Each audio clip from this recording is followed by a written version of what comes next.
What's going on, guys? And welcome to episode 133 of the Tasty Cast, our weekly podcast where we talk about things, react to things, do a bunch of random shit. My name's Seth. I'm Chevy. And I'm Chris. A couple quick reminders to download and play Concrete, Genie, Control, and Destruction All-Stars, all offered for free on PlayStation Plus. Destruction All-Stars on PS5 if you have that. Make sure to download those, play those, come back at the end of the month for Plus Club. Let us know what we thought of those games. We'll let you know what we thought of them. And our game of the month, randomly picked, is Path of Exile, which is a top-down ARPG, very much like Diablo 2. Free to play. Make sure to download that, play that, and come back at the end of the month for Game of the Month. We're going to discuss that game as well. We have a Discord link down below. You can talk to us anytime, all the time. We're on iTunes, Spotify, and other podcast platforms if you prefer to listen to us. And we have a Patreon if you'd like to support the channel further than liking this video, commenting, sharing, and subscribing. If you're brand new, welcome all new subscribers as well. We've been getting subscribers pretty frequently lately, and it's been awesome. So welcome to the community. And type in hashtag AskTLG on your comment if you'd like it to be considered on TastyCast. All right, first TastyCast of every month. We discuss game releases, so we're going to jump into that first. But first off, how the hell are you guys doing? You guys doing pretty good? Pretty good. We're going to talk a little bit about it this episode, but last night got to watch some announcements for a game I play a lot, so my hype levels are pretty high right now. So him and Chris are going to have a lot to say about something, and I'm going to watch it, and I'm going to go, ooh, I like the flashy stuff and the music. Yeah. Yeah. Chris, how you doing? I am also pretty hyped after last night, so I'm excited to get to chatting about it with you. Yeah, I'm excited as well. We'll also be talking about Mass Effect. That's Chevy didn't even know it was a thing until I told him. So it'll be a genuine surprise. And yeah, so let's just jump into this. Start every Tastecast what we've been playing, but today it's the first one of the month, so we're going to be doing game releases. And yeah, we're going to go through these game releases. We're going to talk about them and see if there's any hype for any of these. So we're in February, in case you don't know. You just woke up from a coma for the first time in a while, and you're like, what month is it? It's February. And you're here for some reason. It's a great place to be. So let's talk about it. Control apparently came out on PlayStation 5, Xbox Series X and S, February 2nd, which kind of makes sense why it's on PlayStation Plus. Destruction All-Stars came out on PlayStation 5, February 2nd as well. Blue Fire on Switch and PC, February 4th. Werewolf the Apocalypse, Earthblood, rolls right off the tongue. PlayStation 5, Xbox X and S, PlayStation 4, Xbox One, and PC, February 4th. And then, just checking what the date is, Kinetic Edge for PC, February 5th. Neo Remastered and Neo 2 Remastered, both part of the Complete Edition, if you want to buy that, on PlayStation 5, February 5th. And Neo 2 Remastered also on PS4, February 5th. The Neo Collection, February 5th. It all came out on the 5th. Little Nightmares 2, PlayStation 4, Xbox One, Switch, and PC, February 11th.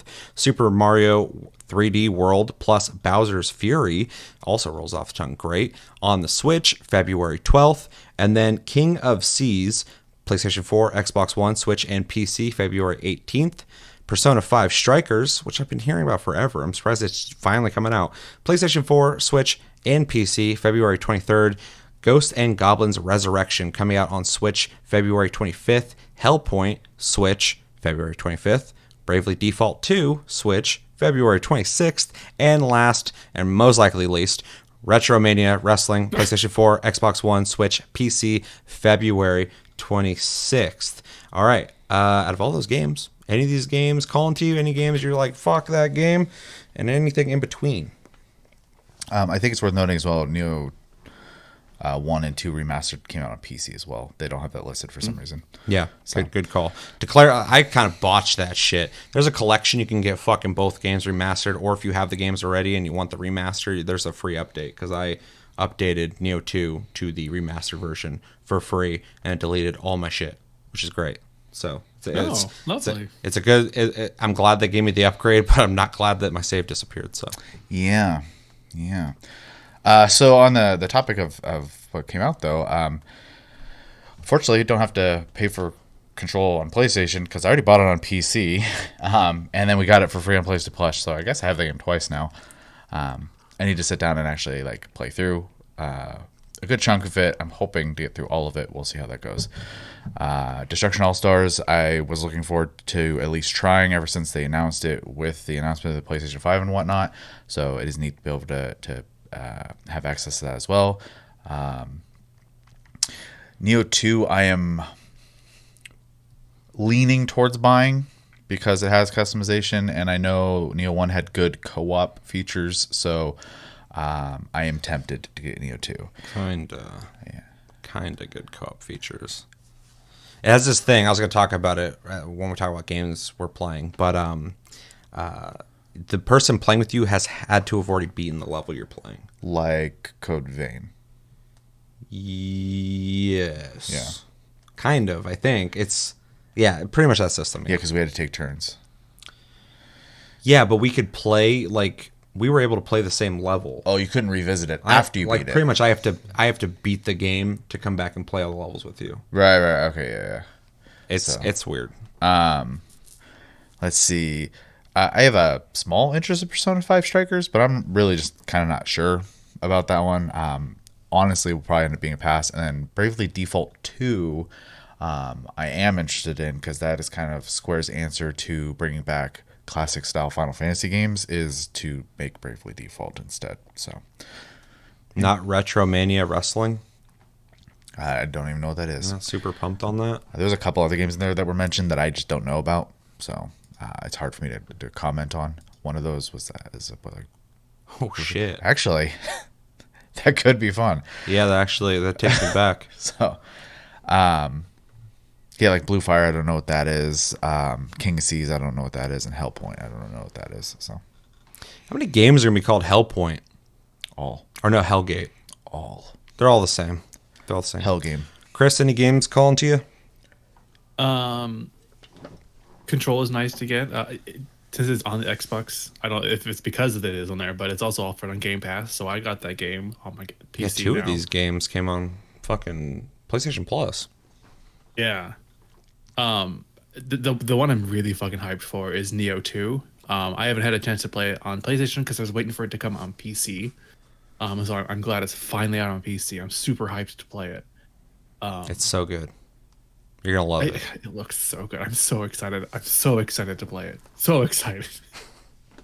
I think that's really it, though. The rest of these games, I don't really have much of an interest in, to be honest. Man, fuck February. That's what Chris said. You guys all heard it here. I mean, I'm interested in Control. That's why I bought it on PC when it came out, and that's why I got it on PlayStation Plus right now. Destruction All Stars was also interested in that. I pre-ordered that. Didn't get that, but I got it on PlayStation Plus, so got to play that. We're going to talk about that at the end of the month, so stay tuned for that. Werewolf the Apocalypse Earthblood. Holy shit. I had somebody go, hey, did you hear about this game? I'm like, kind of a little bit. And then in the time that I had heard somebody ask me about that, I looked it up, and every video I watched, everybody's like, this game's horrible. I'm like, fuck. So I won't be picking that up. But shout out to Werewolf games. Why is there not almost any at all? It's so weird. It's pretty niche. Like, no one can people love werewolves. It's so, like, not everybody, but fucking there's a decent amount of people out there that like that kind of shit. There's barely any vampire games. They had that Sonic game where you were a hedgehog. Werehog or whatever the fuck? Yeah, no, it's... Yeah, that one. Yeah. So, yeah, it seems like the same audience. So what you're saying is if anyone has complaints about werewolves not being in games, they should just play that game and shut up. Yeah, that's what you're saying? Get over cosplay. there. Chris is being so aggressive today. Just a recommendation to put out there because I already have it. Neo 2 and Neo Remaster is awesome. Pick it up if you're interested. If you like Souls-like games, buy like if there's any games out there that came from like the Soulsborne genre and like did their own thing to the point where I'm like these stand alone. Neo's awesome. Played Neo. I've been playing that recently. We'll talk about that. So I am interested in that. Every game I'm interested in, I have. Bravely Default 2. I didn't play the first one, but I was really into it, like what it looked like. I just never got my hands on it because that was on DS. Yeah, and I'm not a big mobile guy, but this is on Switch, so I will definitely be playing this. Technically mobile, but I'll be playing that shit on a fucking TV. Persona 5 Strikers, I haven't really looked into a whole lot, but that's like their... isn't that like a Dynasty Warriors type game or something?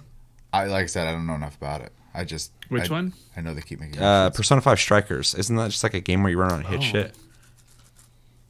I don't know. Somebody will let us know in the comments. Anyway, I think that's what I heard it was, and if that is what it is, I'm curious about that for sure. I'll look into it.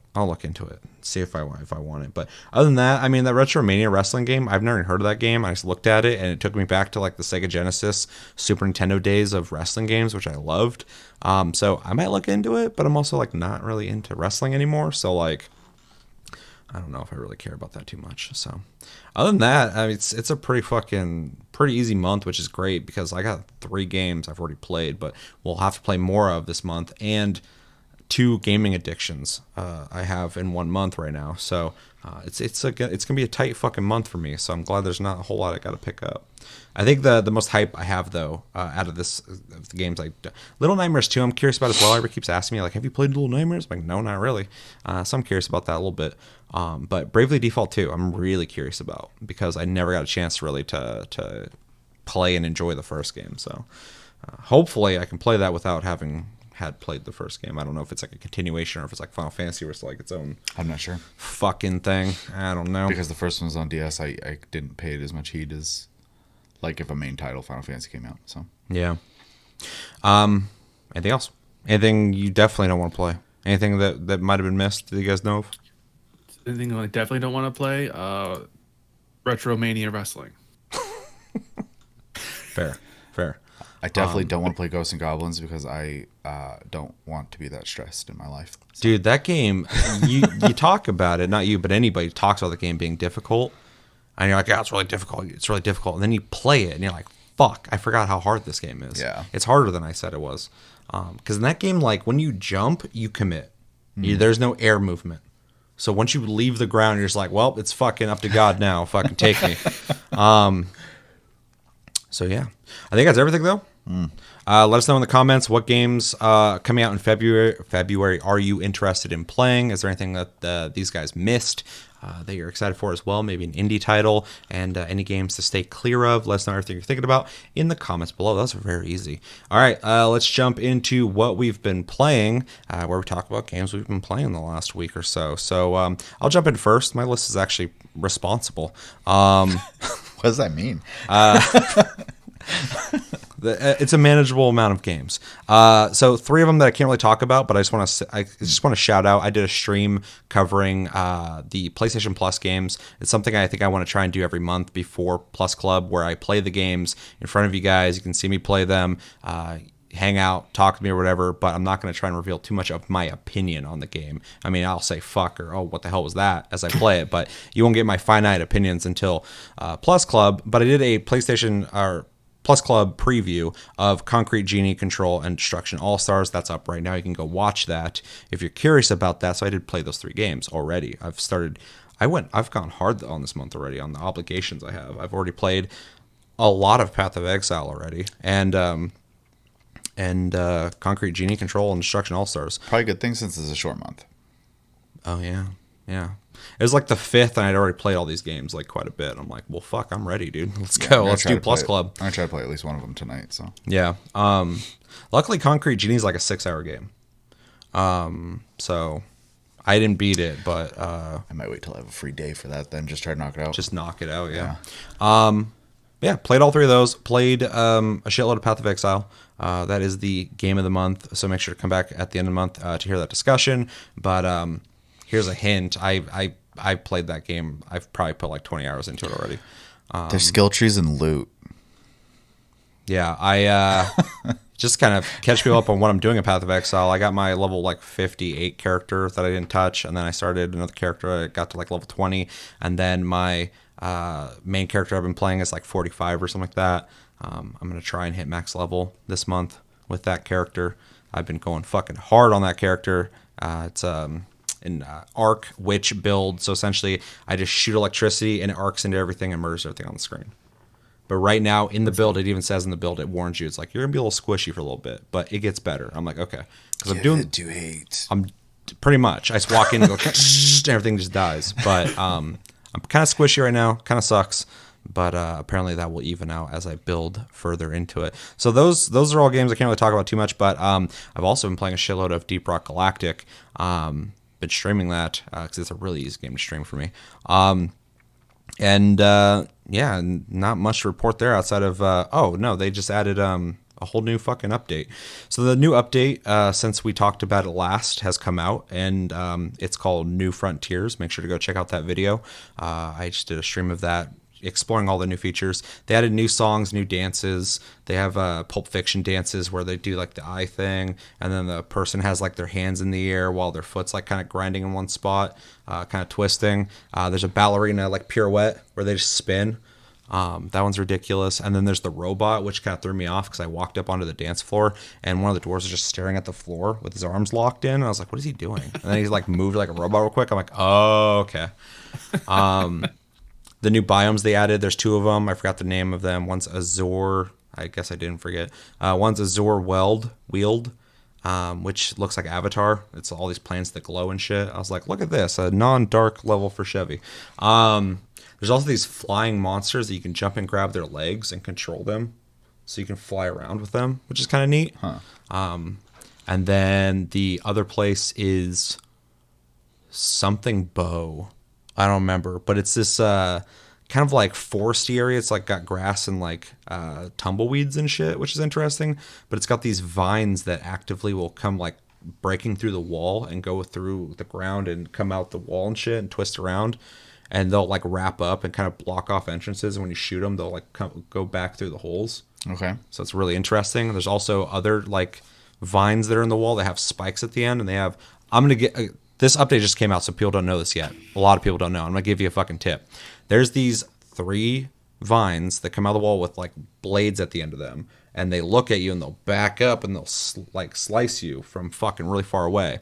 People shoot at them. I did this as well, and go, oh, you can't kill them. They have a gold ring around where the plant part and the blade part is. Shoot the ring, and when the ring breaks, the blade will fall off and they'll recede.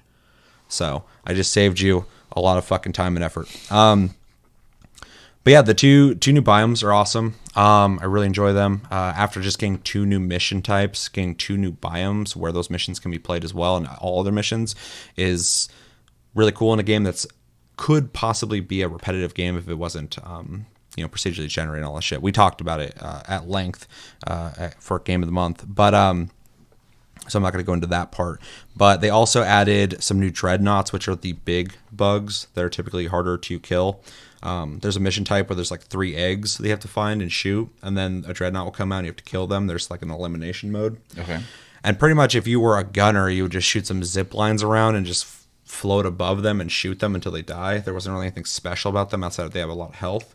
You had to break a shield and then shoot them. But then there's 2 new dreadnought types. One has these like little kind of sacks on his body they have to shoot off to break, and then eventually it's like this whole process, and then eventually his armor falls off and you got a certain amount of time to shoot him.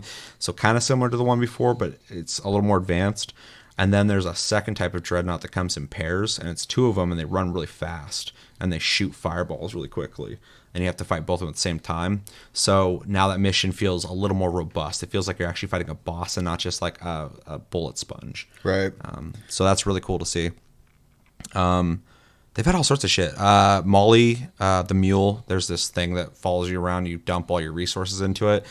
When you left a mission before, Molly would just walk next to the ship that you're evacing out of, and it would just like do this real weird janky, just float into the air and go into the ship just to show it came with you. They finally, after all this time, have an animation for that now. A little arm comes out, and it has like this like beams coming down and like floats it up, and then like has a compartment it puts it in. I'm like, finally the fucking mule gets its due respect. And then what's the other thing they added? In the short time that the drill dozer has been a thing, that mission type where you escort the drill dozer, in the short time that's existed, people hated the idea that you're leaving the drill dozer behind because it's got a name, Doretta. So they're like, we don't like that you leave Doretta behind. Just like the mule comes home, like you need to have Doretta come with you. And so in that short amount of time, they fucking made it so Doretta has a head, and it bobbles around, looks around, makes noise and shit, like R2-D2 kind of. And you can pet it. I didn't know that. We're like looking at it, and everybody started petting it. It's going do, just like looking around. Everybody's just patting it. And then at the end of the mission, you can't bring the drill dozer home, but you can take Doretta's head off and walk, like bring it back to the ship with you. And there's even a spot for it to go. because people didn't want to leave it behind. So I thought that was really fucking funny that the developer was like, okay, we'll make sure you don't leave it behind. You don't get extra points for it, but you can just do it. I think you get an achievement though. You have to do it. You don't get to do it. You have to do it. I did it one time. Demanded. I was like, it's definitely Gotta a do it every community time. Easter egg. Yeah, it's and that game's full of that kind of shit. So that's I love that. But yeah, all in all, they've added a bunch of new stuff. It's that game's always a blast to play, and now I have one person who's been promoted once. That's my gunner. My driller has been promoted twice now, and I'm working on my first promotion for my scout. And I'm still trying to unlock all my upgrades for my weapons and shit. So I got plenty of stuff to do in that game.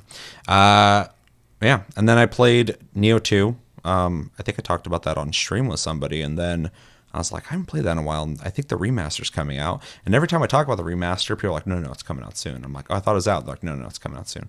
And so that day I was like, I feel like, is it out or is it coming out soon? Because every time I bring it up, it's coming out soon, and that day it released.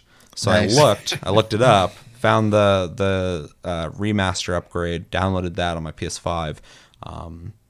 Don't have a TV that supports 120 frames per second, so I didn't get to try that out. But other than that, it looks and plays fucking phenomenally. And holy fuck, I forgot how much harder Neo 2 is than Neo. Because, and I'm not saying this as like some kind of humble brag, I never found Neo difficult. I find certain Dark Souls games difficult. I didn't find Bloodborne that difficult either, but they're both faster paced games. That's more my speed. But Neo 2 is difficult. So they definitely upped the bar, but they also gave you a lot more tools to use in combat as well. So it kind of feels, it definitely feels fair. It's just like when I played it, I forgot how rough it was. Because I was like, holy shit, I can't fucking kill this guy right now. It seems like, at least from what I've heard, that Neo 2 is just, Neo 1 was kind of like, we know we want to do this, and Neo 2 is like, okay, we know how to do this now. Yeah. So... Well, Neo is a cool experiment, and Neo 2 feels refined. Yeah. And they add stuff to it, but it still has that formula that works really well. And it's funny, too, because like it obviously takes after Dark Souls in like its checkpoint system, the Souls system, losing your shit. But it absolutely is a Team Ninja game in its combat. It's not Dark Souls in that regard. And that's one thing I love about Neo is the combat is Ninja Gaiden and Dead or Alive and all that shit. It's fast-paced. It's fucking be on your shit. Like, do this move, do that move in this certain situation, and it's pretty unforgiving, especially in Neo 2. But yeah, I had to restart. I kind of alluded to that earlier. I had a save before. I didn't play it a lot when I originally bought it, because a lot of games are out always, and so I barely played it. But returning to it, I didn't really mind restarting. I thought it was funny that I went to check for my character, and it's like, nope, not there. I'm like, oh, okay, I guess I'll make a new dude. But yeah, I plan on playing that more. I know Josh wants to play multiplayer. I know you can play with 2 other people, so that's pretty cool. But the whole system of if we're both going into a match fresh, we can't play together. Kind of sucks. I wish you could do that. It's almost like one person needs to just speedrun the game real quick. Yeah, and not I level. And I don't want to do that. Yeah, because that's just, by the time I beat the game, I'd want to replay it again, but like the excitement of playing it's going to be gone. So yeah, to the same degree of what it would have been before. So I wish they would change that, but yeah, I'll try and do. I don't know why any of those games don't just let you have just like proper multiplayer, because it's not like the game couldn't be like balanced to still be hard for 2 people. Oh, for sure. Especially because, like, to use like Souls games as an example, there's people who hit you and like you lose at least half your health in one hit type of thing. Like, well, and even when they have like hardcore systems, like I think in Neo 2, if one of the characters dies, you get like a certain amount of respawns, and then if you fail it. Mm-hmm. There is no. You can go to the shrine like once to reset shit when you're playing with somebody, and after that you can't do it again. I'm like, that's fair. 100%. Like, and you have to restart the whole mission if you can't beat it. I'm like, that'd be dope if I just played throughout the game like that, because the challenge is there again. Like, now we have to depend on each other to beat the fucking level. Yeah, and it's already in the game. That's how it works. It's just you can't do it if you haven't both played it before. One of you have had to have beaten the level, which I just don't like it. I don't like it. It feels like an unnecessary like hurdle. Yeah. I was gonna say wall, but yeah, perfect. That's what it feels like. So, anyway, that's what I've been playing. Pretty short list for me. Mine's easy. Minecraft, Final Fantasy 14. That's all I played last week. I did not play a lot of either, so was just pretty tired, zoning out, watching a lot of YouTube last week. So as far It's as always a good game. yeah, in 14, I pretty much log into Raid right now. Even though they did release an update with some new stuff, I'm not hugely interested in it, so I'm not in a rush to do it. For those who don't know, they added another step to upgrading a weapon that you can earn in the game. Every expansion has like a weapon that has like a progression that flows with the course of the expansion until the end. So I just don't like the way they're doing this one, and I think I'm in the minority of that. But I like having that time sink, and they've really kind of gone to making these easier now. So I think that's a little weird. And then in Minecraft, the automation continues. I have a small wool farm now with 6 sheep that auto shear, and then I built an AFK room in the back of it so that you can just hang out and be safe and let the machine work. And then Be safe. was survival, Like so at night mobs. things spawn. But if you're in a lit up room, they can't get to you. So you just hang out in there, play something else if you want to, or Nothing watch. can get you in the light.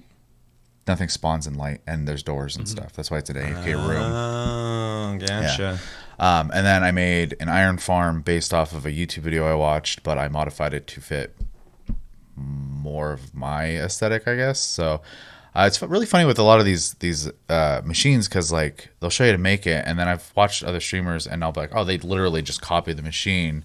But then like I'll watch the video, I'm like, okay, I understand the fundamentals of how this works. So I'm just gonna make a building the way I want to now out of those fundamentals. So Gotcha. so I have an iron farm now. So I have infinite iron now, which is great, and an AFK room for that as well. So Thought the AFK room was like what you did in the Discord link down below, where you have like a sleep fucking voice chat room. for a couple people, yeah. Yeah. Every once in a while, like be going through the Discord, just fucking looking for trouble, and fucking I scroll down and I see someone's just in there. I'm like, did they get put in there or did they put themselves? They usually in get there? put in there. Just get They fucking, usually get put in. just Yep. taking a nap. I got people just falling asleep in voice chat. I could never do that. I'm crazy. Yeah. Oh, and then this is a me and Chris project, so I won't talk about the decoration aspect because I left that to someone. So, but we made a store I like that the me and has Chris dance. compartments for 24 vendors. We have 12 of them right now. I went through and I leveled 3 or 4 of them to master now, so they have their full catalog of Oh, is that items the for picture sale. in the Discord? And then that building is pretty much complete. I think there's a couple things that need to be added to it. So, and then today, before we start playing, we have behind the store is a rail system between Chris's property and mine that I had started to work on. It became functional and I stopped working on it, so I started working on the aesthetics of it today. So, yeah. Anyways, that game's really easy for me to just hop in and just like exist. Yeah, games like that always are. I've been like humoring starting up the fucking Conan server again, but I just know I'm just gonna live in that. So Yeah. That's it. That's all I've been playing and what I've done. I'll piggyback off that. I've also been playing Minecraft. Mostly been doing a lot of decorating in that game. That's kind of my thing. Chevy builds all the functional stuff, and I build the nice looking stuff, the pretty stuff. Chevy stuff actually is really like nice and symmetrical, and has like a really nice look to it. I just decorate everything. I built a floor to ceiling aquarium inside the store.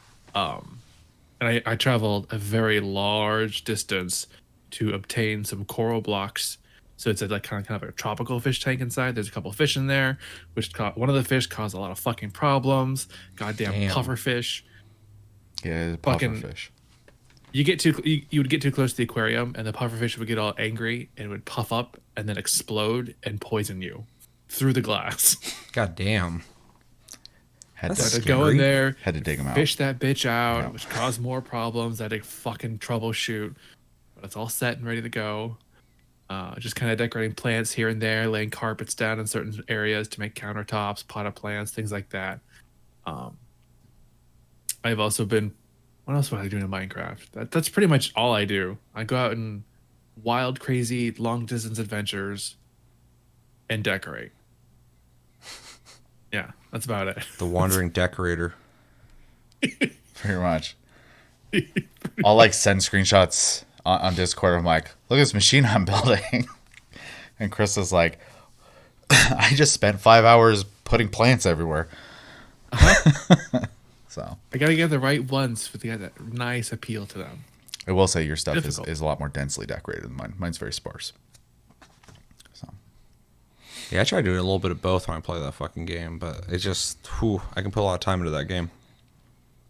I literally just set up like the base functions of what I need to survive, and I just start decorating. Mm-hmm. That's what I do.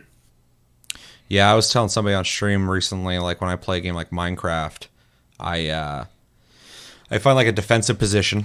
I'm like, this is a place I could defend easier. I have to do less work to defend this area. And I start building it up from there. And once I've conquered that area, I'm like, there's no threats here anymore. I start building like a city. And then I start like naming streets. And then I start going, this is this house. And at this house, this happens. And in this room, this is where this thing, I start building lore and shit. And I'm like, if you come into my town, you can live at this house. This is your house. I'm like playing house over here. Like, oh, this is this where this happens.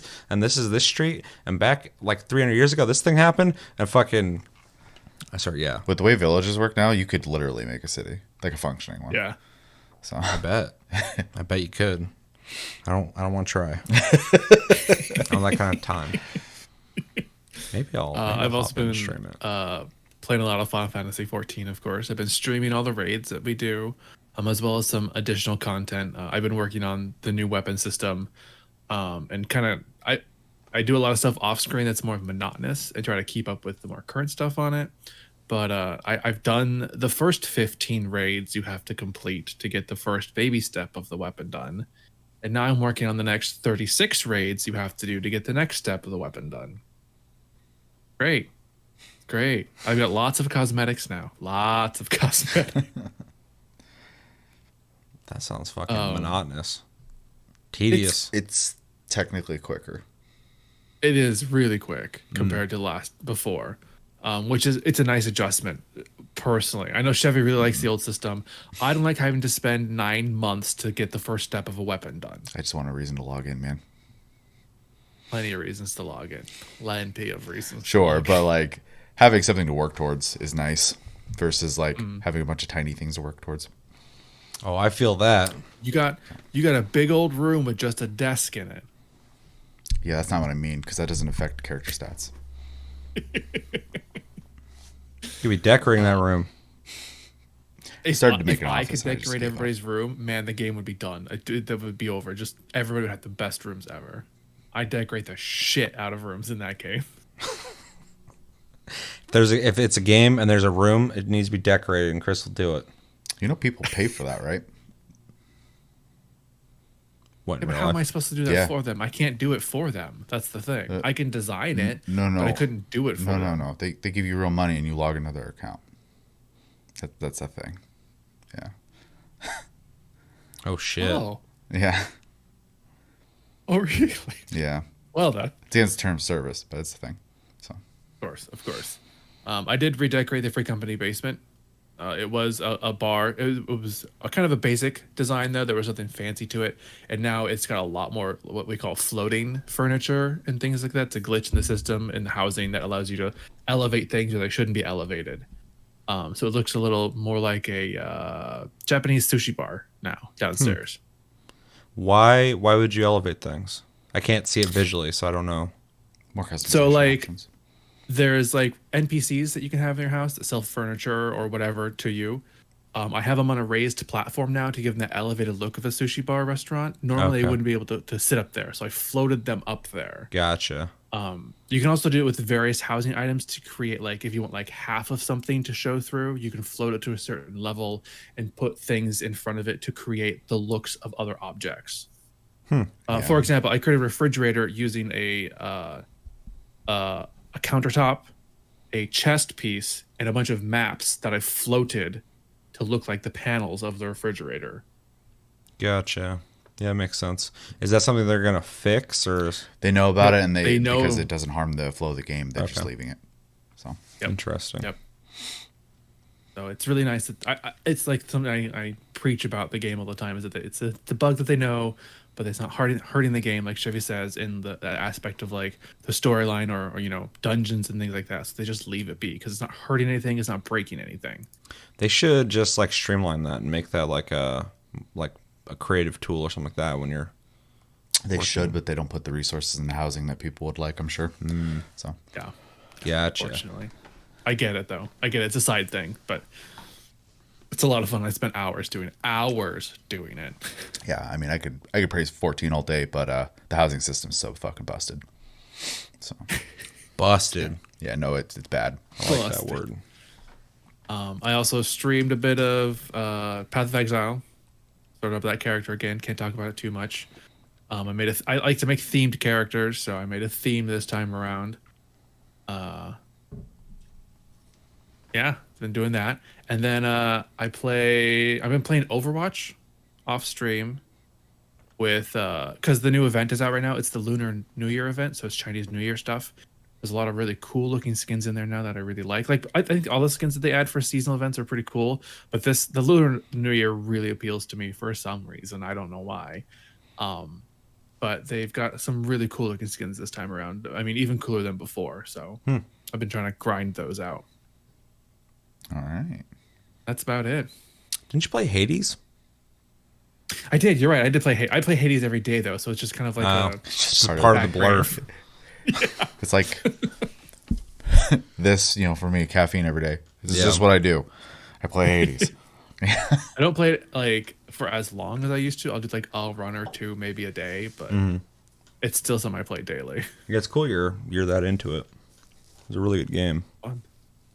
Yeah. I think I'm nearing the end of the story, like the additional content. Oh goddamn! I didn't know there's that much. I guess it's not much of a spoiler at this point because the game's been out for a while. Yeah, I'm not But, worried about like, it. You rescue your mom, and then there's more story after that. Okay. So it continues on. It's kind of like a nice rounding out of the story. Gotcha. So really add some longevity to the game. Yeah, and cool. I think I'm nearing the end of it. Very cool. Because you've been playing it for a while, so. Yeah. Did you end up romancing anybody in that game? I'm really curious about this. No one. I romanced the refund button.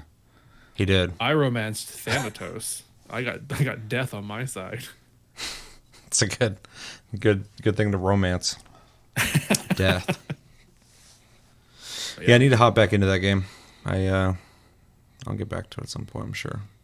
That's one of those games I can like kind of like look at my Steam, pass by, and hop in and play a little bit and hop out. So Yep, that's what I do. Hop in and out just a little bit here and there. yeah, it's kind of the nature of like roguelikes and roguelites is you can just get into a run and be done with it for the day. Or do a Especially if the shitload game if you just decides wanna, yeah. Yep. Anything else? No, that's it. Cool. Let us know in the comments what games have you guys been playing. Anything you've been really enjoying. Anything you'd like for us to try and play. Let us know everything you're thinking about in the comments below. So we have 2 topics to talk about today, so this might run a little long. Hopefully not. Although if it does, it does. Mass Effect Legendary Edition was revealed after being speculated and I guess kind of leaked for so long now. I've been hearing about this coming for so long, and it's finally out to the point where I was like, oh, it's okay, it's finally out. It's been revealed, so we're going to be watching the official reveal trailer for it, and then we are going to be watching a video from GameSpot that is going to be talking about what big changes are coming to the Mass Effect Legendary Edition. I guess there is a lot of changes that they're doing outside of the visuals of the game, and we'll watch it, we'll talk about it, and react to the shit. Before we jump in, so anybody who doesn't know our opinions on Mass Effect, what's your connection with Mass Effect? Big fan, kind of a fan, not a fan at all, don't give a fuck, hate the game or games? What are your thoughts on that? I hesitate to say I'm a big fan of anything these days, just because people take that as if you're obsessive about it, and that's just not the case for me in most games. So I am Unless it's Final Fantasy 14 or Minecraft, and I won't even make that claim there either, just because there are people who know more than me. Plain and yeah, simple. but you love Final Fantasy 14. Sure, you a big fan. I am. Chris, big fan too. I'm a big fan. It's not near you guys. Not even fucking remotely close, but I like it. Anyway. So Mass Effect 1, I think was, especially when it came out, was an amazing game. Really kind of like showed off BioWare's talents at the time, and gave a really cool, sci-fi experience that I think obviously didn't really have a lot of competition in that field. Very RPG heavy, less on the shooter side, though it did kind of play with that, and same with the vehicle stuff. And overall, I really enjoyed it. Mass Effect 2 came out and just did everything better. Everything. The whole game is amazing. I love Mass Effect 2. I can replay the game anytime. I've beaten that game probably 3 times now. A lot of fun. DLCs are good. I think there's just nothing really wrong with that game. And Mass Effect 3 came out and they went really heavy into the shooter aspect, and EA was in this mindset of every game they released had to have the same exact multiplayer mode that you could play. And these side quests became really fucking boring. So, Mass Effect 3 I couldn't even finish, regardless of how good the story may have ended up being, even though we all, I'm sure, know about the controversy. Lucky you, because the ending is what pissed most people off. So, yeah, and I just couldn't get to it because I just was like, this isn't the game I love anymore. So. It's really interesting how Mass Effect as a series transitioned from hard RPG to third-person shooter. Yeah. Because Mass Effect 2 is the middle ground, which I think was its strongest. Mass Effect, I think the identity of Mass Effect got thrown out the window a little bit after Mass Effect, though. Because Mass Effect's soundtrack was kind of 70s, early 80s-ish sci-fi. It was really retro feeling. The visuals are retro. The character models didn't look as clean and glossy, I guess, as the newer characters. And the game was like a hard RPG. You shot, but there was a lot of systems in place that were more RPG-esque, whereas Mass Effect 2 made it a lot more streamlined. I think it made it more accessible for more people. Still had a lot of RPG mechanics, but felt a little tighter, felt a little better as a third-person shooter. And then ton of exploration too. And yeah, and it expanded everything. Talking about the series and my affinity for it, Mass Effect 2 is my favorite one, but Mass Effect 1 I appreciate. Yeah. I just didn't enjoy playing it that much, but I appreciate everything about it. And then Mass Effect 3 felt kind of gutted and I would not say soulless, but it felt a little more vacant, maybe rushed a bit more, maybe less inspired than the love they put into 1 and 2. And I think that translated that negative feeling to a lot of people. I played Mass Effect 3 and I thought it played really well. I thought it looked really good at the time. But I also couldn't continue playing it. I kind of lost interest in it. Yeah. Beat Mass Effect 2. I think I beat Mass Effect 1. Great games. Mass Effect 2 is definitely my favorite, though. But I also still listen to the song that plays during the credits of Mass Effect 1. It's like Mark II or something like that M2 by Fonts. Yeah. It's a good song. So yeah, great series. I'm not the biggest fan of Mass Effect, but I like it. I would love. I never played it in Andromeda though. Did you ever play that? Mm-mm. I forgot it existed until I was about to say I'd love a new one. People bitched about it, so I was like, eh. It did that weird thing where it came out, people bitched about it, and then later when it all settled, people were like, "It was pretty good." It just had some problems. I'm like, that's not what people were saying when it came out, man. People go fucking hard on shit as soon as it releases. Yeah. And then when the dust settles, people are like, "Wasn't that bad?" I'm like, "It probably wasn't. Most games aren't that bad."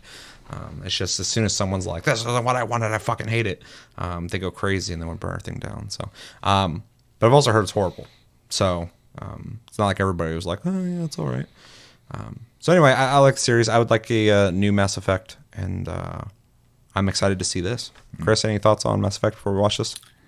I've only played the first one, and then it was enjoyable when I played it, but I never felt the desire to go back and play it again. So it's not like amazing in my books from what I remember, but it's not terrible. I haven't played any of the other ones though, but I've only heard good things about 2, and then the rest of them are just shit from what I've heard. So I've never went back and played any of them, to be honest. After that, I had no desire to. It's I don't really want to say it's a polarizing series, but there are people who think Mass Effect 1 is the best one, and there are people who think Mass Effect 2 is the best one, and most of them like both of them. And then there's people who accepted Mass Effect 3. I know some people who liked it a lot, and I know a lot of people that hate it. But yeah, so it's really interesting. It's even more so than like BioShock, because everyone likes BioShock or BioShock 2, but then whatever one you like there, you probably liked Infinite. Whereas like this, it's kind of a fucking spectrum of game that people kind of land in a certain area of where they liked it. So, and I think that is that transition from RPG to shooter. 3 separate games. Yeah. So Yeah. So anyway, any interest in this trilogy remaster? I mean, I'm interested to see what they do with it, but beyond that, I'm not super hyped to play it, to be honest. That's fair. That is fair. All right, anything else you guys want to say before we watch the trailer? The second video talking about making changes to the game kind of spooks me a little. Ooh, that's scary. Yeah. Well, I mean, It's eerie. I don't really trust BioWare right now, so. Or EA.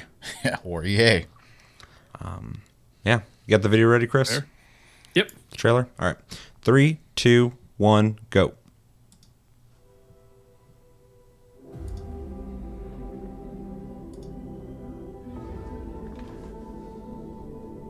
I don't know how long this music's going to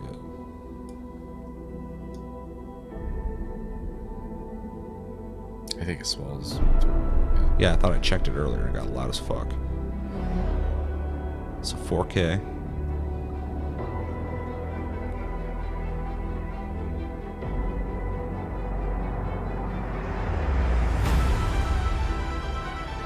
Legendary edition.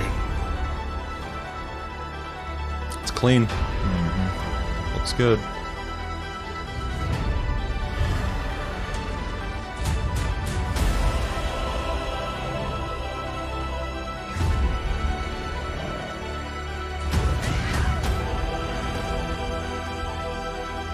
Kind of jumping in already, but fucking I kind of would like to play through these again. So, kind of the perfect time for that. Also, you don't really have to convince me to play Mass Effect 2, so. Convince you to beat Mass Effect 3. Over 40 DLC. Mass Effect 2 Goodness. is fun. That music being loud as fuck.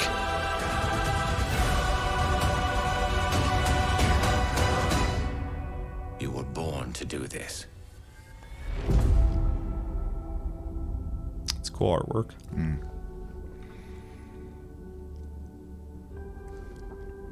Yeah, actually, it feels very like JRPG almost to have like that picture behind Oh, yeah. the title. Yeah. All right. What did we think of that trailer? I mean, it was well done. The game looks clean. I always appreciate them bringing older games and making them look modern. I'm still super impressed at how good people have gotten at that. Oh, yeah. It also, I think that'll only get better, too, because people are going to start making games with that in mind to be Yeah. able to update them later. well, and that's, it's so amazing because then like, I guess a great example would be like Final Fantasy VII, right? Like for like ever, people are like, "Oh yeah, I want to see this, but you know, with new graphics type thing." And we kind of got that, right? They But the limitations of the tech back then, you can't really upgrade that without remaking it. exactly. But I do really appreciate like when a game gets cleaned up, and even in a game like that, they could very easily go through, make the colors nicer, you know, clean up the edges, stuff like that, and use the game would still look the same. It just look up to today's standard resolution wise and stuff. So that being said, I forgot how much I loved like the sci-fi look of Mass Oh, yeah. Effect. The style is so good. It is so good in Mass And Effect.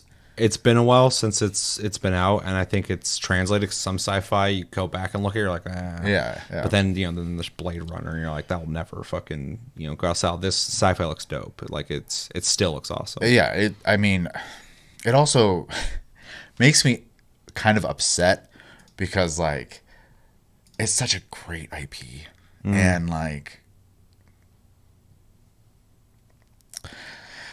EA is disappointing. I'm just going to leave it there. Yeah. I think a lot of people are with you. Yeah. So, they're hoping for something, and then they got an Andromeda, and it wasn't what they were hoping it'd be a return. I don't think EA has the mindset to ever hit what they did before. They need new. There anymore they need and the people responsible left as well. So, good luck. Good luck trying to get back to that. Kind of what you were saying, though, you kind of forgot how much you dug, Mass Effect. That trailer did what it was supposed to do. I got hyped watching that. I didn't play it. I hit the play button. But watching it, I was like, man, I forgot how fucking epic those games were.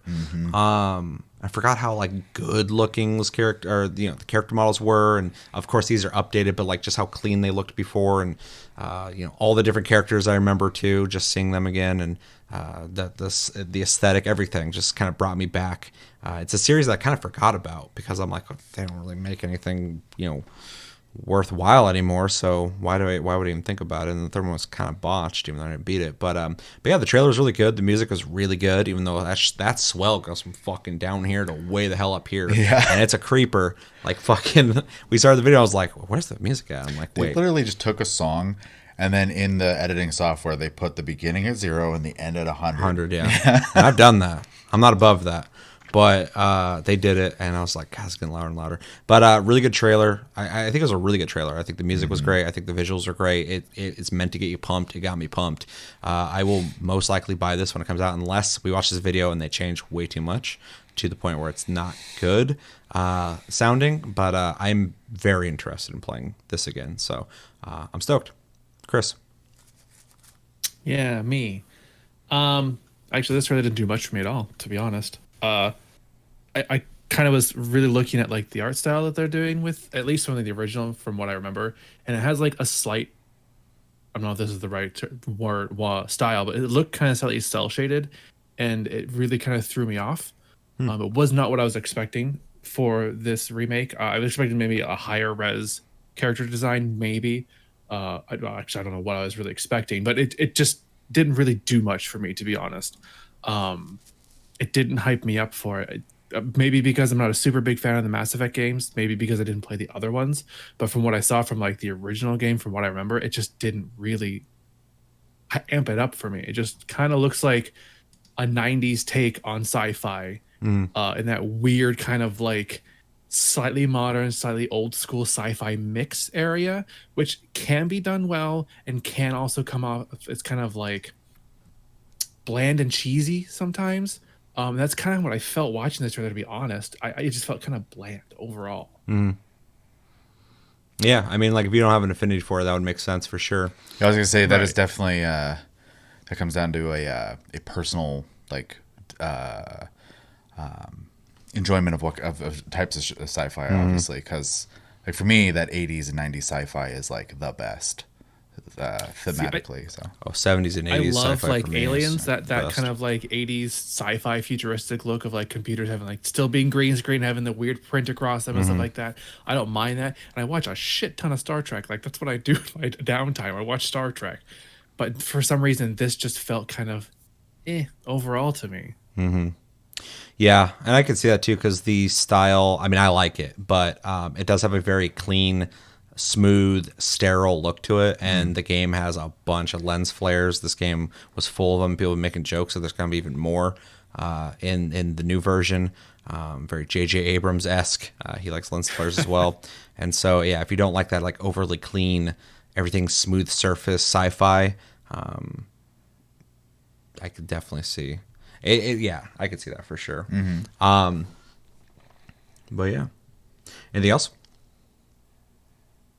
It just didn't really hype it up for me. Yeah, I'm surprised how much it hyped it up for me because, like I said, I don't think about Mass Effect. like ever. Like someone brings it up, I'm like, yeah, I remember that, and that's it. And then watching this, I was like, oh yeah, I forgot about those games. Although I hope and we'll see in the video, maybe they'll talk about it, but I hope they update the way the characters interact. The characters that they made outside of your character looked great. Yeah. But everyone's character had like weird bird lips, and they all looked like they had like their eyes sunken in their head, and they had like eyeliner on their eyelids because their eyes are so far back in their head. That's the only place you could put it and be able to see it. They look weird as fuck. And so hopefully they've updated that, because that's one thing I always... Shepherd. Shepherd. Everybody just like has their fucking character and they're like, look at my character. I'm like, yeah, they're ugly. And they're like, no, this is my character. I'm like, no, they're ugly. Everyone's character's ugly. My character's not good looking. Everyone's character's ugly in this game. They're like, yeah, but this is mine. I'm like, yeah, your character's ugly just like mine. But they're all ugly. I love them all. So yeah, hopefully they can add some customization maybe or something like that to make it less alien looking, I guess. Anything else you guys want to say on the trailer? No. All right, we're going to move over to the GameSpot video talking about the huge changes coming to the Mass Effect Legendary Edition. This is like 12 minutes, so we'll sit there and we'll talk about it. You guys ready? Mm-hmm. Yep. All right, 3, 2, 1, go. Hey, I'm Lucy, and I love Mass Effect. Now, recently I sat in on an Hi, Lucy. hour-long I presentation with like Mass BioWare Effect. about the upcoming Mass Effect remaster, and afterwards talked to key members of the dev team. You'll be pleased to hear I asked very nitpicky questions and have compiled all the big details I learned into this exhaustive list. If you like Mass Effect as much as I do, please consider subscribing. We have an exclusive interview with Mac Walters about the creation of Mass Effect 2's iconic suicide mission, and he even talks about some cut characters, so if you're a big fan like I am, you'll get a lot out of it. I'm not going to have a lot of footage Shepard. of the actual Legendary Edition That here, face. so Oof. I will mark when it is and isn't the Legendary Edition.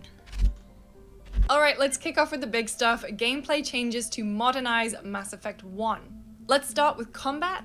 There's improved aim assist where the lock-on is a little bit stickier, and you can now keep locked onto targets while you're strafing. There's finally a dedicated melee button, Interesting. and yes, weapons have been balanced and tuned across the trilogy, but definitely more so in 1. A huge change in combat is that they've removed class-based weapon restrictions and aim penalties. That means you can't train in weapons your class isn't specialized in, but you can still use them without being penalized. What about that inventory system, though? Well, it's still being worked on at the moment, but from the way they were talking about it, I wouldn't expect big sweeping changes. There is going to be a more unified control scheme across all 3 games, though. You can still issue commands to your squad That mates, makes and sense. BioWare is Kind of have that improving those cohesive controls in Mass experience. Effect 1 to be more Yeah. in line with how they feel in Mass Effect 2. Squad AI is being improved, so if you Good. send your squad mates over to cover, they will actually get in cover now. They're also improving Yeah, I don't enemy miss the AI, so problems hopefully that that had. means that now every time we come across Geth, we're not going to get completely rushed by them. The HUD now looks more modern, cleaner, and a bit smaller.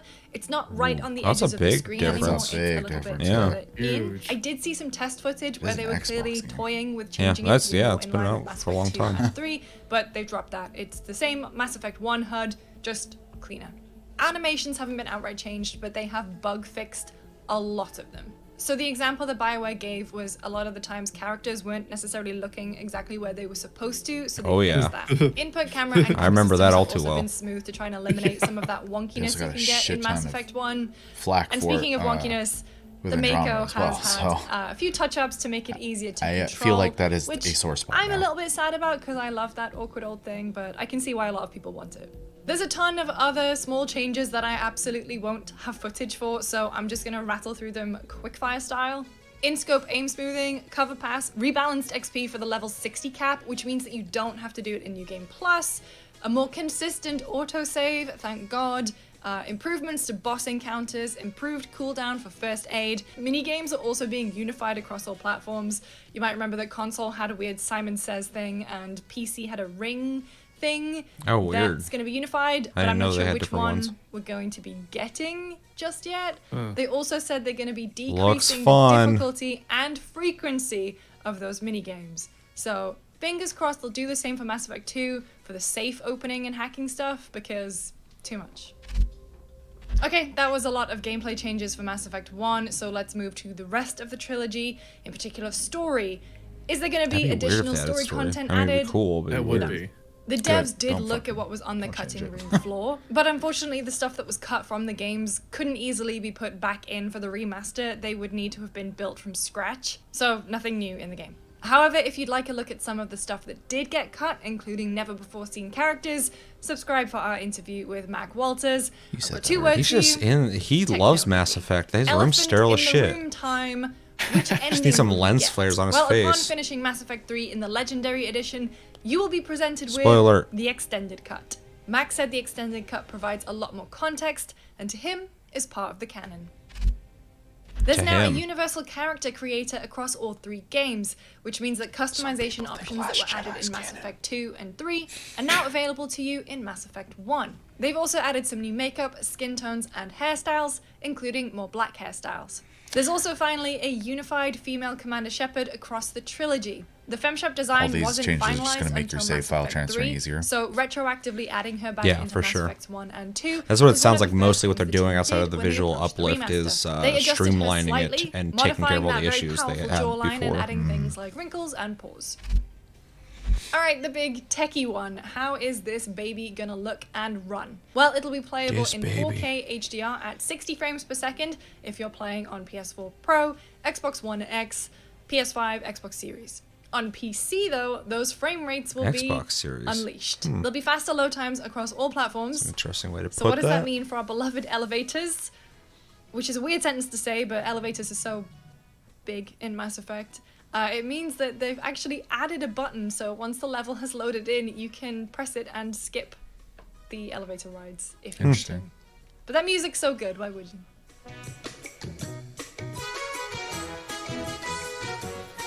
Copyright.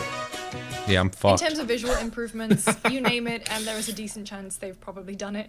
For textures, they used an AI upres program to upscale texture resolution looks 4 fucking times. way That's better. across the Yeah. board, but some Yeah. textures even got improved up to Look at 16 that lens flare. times. Look how In big Mass it Effect is. 1 and There's just 2, the general pretty much softness, every too, around the character, lighting armor, and outfit, just and weapon everything that looks were really good. hand-touched and upresed. way more We detailed, got to see a too. bunch of them in the presentation, and textures. a few that really stuck out to me were Zaid's face.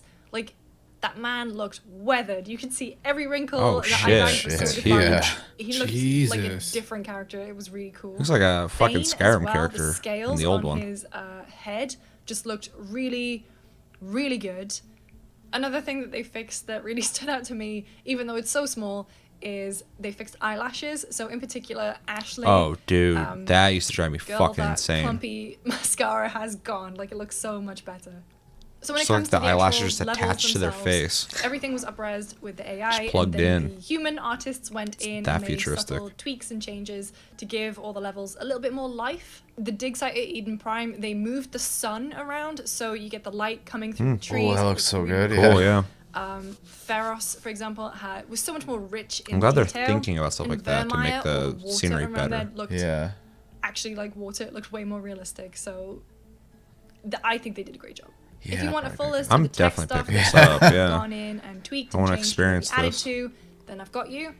They've made changes to tone mapping, This is like an in-between anti-aliasing, of volumetric remaster fog, and depth of almost field and remake, 'cause they're bloom, actually bucket depth of changing field, shit. which they said Yeah. was to enhance the Mass Effect art style, subsurface scattering on the skin, ambient occlusion, which was actually only on in very, very select scenes in Mass Effect 3. Ooh. It's now present Man, across I'm falling the apart whole there. trilogy. Yeah, stop. There's probably other stuff in that list that I didn't note down, forgot to mention, but they've made a lot of changes. Did you say Boca? There's a brand new launcher to start all 3 games from one place. At this screen, you can pick which game to play, watch the credits, switch your profile, and if you're playing on Xbox, even uninstall specific games. Not sure why you'd want to, but that's up to you. They do have the Genesis comic, so. When you finish one game, you get brought back to this screen, and then you select the next one. You don't just roll over into the next game. It's not one unified experience. That'd be The weird. collection That'd be a contains big over game. 40 pieces of downloadable I'm gonna play content. big That's game today. Story packs, armors, play weapons, big and game. alternate outfits. Were you at big game? So yes, Oh, that second does mean part of you've big got game. Dragon Age armor in there, as well as the Genesis comics. Me and Spaceman, However, big game there's hard. one piece of DLC missing, and that is I'm a Pinnacle big game Station today. from Mass Effect 1. Now, if you played Mass Effect 1 on PS3, you might remember that Pinnacle Station wasn't there, and it was actually because the source data was corrupted. I asked Mac about this, and it's the exact same reason here, unfortunately. Which might have consequences for achievements and trophies. God damn but it, they Mac. weren't talking You had about one fucking job. Mass Effect 3 multiplayer didn't make it into the Legendary That's Edition. fine, We dude. knew I don't that. give a fuck. However, according to project director Mac Walters, it was apparently on the table at the very beginning, but it would have been so difficult to implement. He actually likened the amount of effort it would take to put multiplayer in this collection to be on par with what it took to uplift the whole of Mass Effect 1. So it got cut. So how does Galactic Readiness Well, and they'd have work to like now? make new servers and It shit got too. rebalanced. And how long is that caveat, gonna it's still last? being tweaked Yeah. right now, but Mac Especially was with how saying that it's much easier to basic get of the an best experience that ending. multiplayer is. And people are gonna play for a Mass little Effect bit. 1, 2, Some people will be 3. hardcore However, about it. if you Most just play people Mass won't. Effect So 3, just you can at still least. get the best ending. You just have to really max out everything. Still being tweaked. What? PC players are gonna get a couple of nice little additions, and you won't believe it. Controller support. Is that Finally. not a thing? I don't No think more so. mods. There'll be DirectX 11 support, 21.9 support, and like I Jesus. mentioned earlier, an unleashed frame rate. There's no ray tracing in the Legendary Edition, but there are real-time reflections. So the quick explainer on this one is that Mass Effect Trilogy was made in Unreal Engine 3, and the effort that it would have taken to bring it into Unreal Engine 4 would have been way too much for this project. But what they can Yeah, it'd be do a now is they remake. can leverage the more powerful consoles and PCs, and in each scene basically set up a second Yeah, but it'll camera fit on your monitor and render now, the so sequence that's good. twice. That was good. And that's what they can use for the I had this dynamic monitor back real-time then. It didn't reflections. fit. Very cool. I didn't have this monitor. PS5 back and then. Xbox Series stuff now. When we talked to BioWare, they didn't believe that there was going to be Tempest 3D audio support for PlayStation 5, but they did say improvements have been made at the I asset still haven't level checked on that the out. I sound need to find effects. what game In has, particular, like, they mentioned a the good weapons example and of guns that. and Yeah. all those sound effects will have been improved at the asset Bug level, snacks. not necessarily Has at amazing system 3D support. surround sound Also, audio. kind of sad, We can but hear You can hear all the the snacks snacks. sneaking up on you from DualSense behind. stuff, there Every isn't snack quick from every resume. direction can There's be also heard. no photo mode, but They're they were saying crinkle what they were wrapped doing behind you. instead was What was leveraging it? the power of the new generation hear of fucking consoles and Friday PCs to make all those load From like the times southeast. way And faster. some bushes. I wasn't lying when I said that would be an exhaustive list of everything in the Mass Effect It's quite a Legendary bit. Edition. If you love Mass Effect as much as I do, I know I've said it like twice now, but seriously, you do want to watch the interview with Mac Walters, so subscribe and stick around for No. that. I'm on Twitter at Lisa I don't James think so. Games if you want to come talk about Garrus This is and upselling Carrion at with this me. point. I say she's done And if you talking. don't, then I should You're go. done talking. Bye. Thank you for the talking. All right, what do we think? I'm buying it. Yeah, me too. Even if I don't play the third game, just replaying the first two will be worth it for me. So I think it'd be worth going through all three of them though, just to see what they did Yeah. with the upgrading. well, and it's funny because even when Mass Effect 2 came out, I remember at that time I replayed Mass Effect 1 so I could have the save file to go into 2, and then I did the same thing when 3 came out. And I went back to 1 and I played through 1 and 2 to go to 3 because my computer had my original experience was on the original Xbox. My second experience was on the PC, and then by that time I'd switched PCs. I didn't keep my save file, so I'd do it all over again. So, will happen again if I decide to buy it again because that computer doesn't exist anymore. So, Yeah. Yeah. yeah. But otherwise, I'm actually very impressed with the amount of stuff they've done to it. It is a little sad that the most exciting thing that BioWare's done for me in a while was clean up a game, though. It's very sad. Yeah. They made a whole ass game not that long ago that no one plays. There's legends, myths and legends that they might be working on it right now to make it Yeah. into something that someone will want to play. Anything else? I'm stoked. I want to pick it up. This is more than just a facelift. It's not like the most amazing thing ever, but they're doing quite a bit of small things to seemingly make the whole package more modern, to maybe fix some of the issues they had in the past. Some of them it sounds like they can't do, and make the whole series maybe feel a little more cohesive in a lot of ways, more than just a couple. So that's really cool. Some of the things that I have actually complained about, they addressed, and that is cool as well. So yeah, I think it'll be really fun to play through again, and I'll definitely be picking it up once it comes out. YouTube. Stop. Yeah, YouTube's doing some shit. I'm trying to look at Lucy talk while muted. It's the best way to listen to her. Yeah. Chris, thoughts? I'm glad they're putting a lot of work into this because I know this is like a really big game for a lot of people. It's a beloved game. So I'm glad they're putting a lot of work and effort into making it newer, but it still doesn't hype it too much up for me. I mean, again, it could just because I wasn't super big in the game to begin with. I haven't played a lot of it. I played the first one, I think, all the way through, but that was it one time forever ago. But there's a lot of cool things that they're adding to this, and I'm excited for that for the people who want to play this really badly. I'm hyped that they are getting a really what looks like to be really good quality game update. Yeah, yeah. The visuals looked. I mean, when I was seeing like the original gameplay of the trailer, I like looked at that and I was like, yeah, I mean, it looks like the older game. And then they did the comparison. I was like, oh. No, it doesn't. I forgot how long ago those games came out because Nostalgia's a bitch. Because I'm looking at the new graphics before I saw the old ones, and I was like, those look pretty good. Like, you know, it's been a while since I've seen that, and then I see the older one. I'm like, oh, whoa, they updated this. So that's really exciting for me. I liked when they talked about moving things around, like the sun to make the visual of that area Scenes make them better. cooler. Yeah. I dig that. I think them addressing the AI is good because I can remember many times whether I was playing or somebody else was playing and their AI was like running against something weird or like going around. Or going back and forth a lot, especially in Mass Effect 1. They were really kind of like all over the place, and it was just something you kind of like looked past. Cyberpunk hadn't released yet, so you could like look past things like that.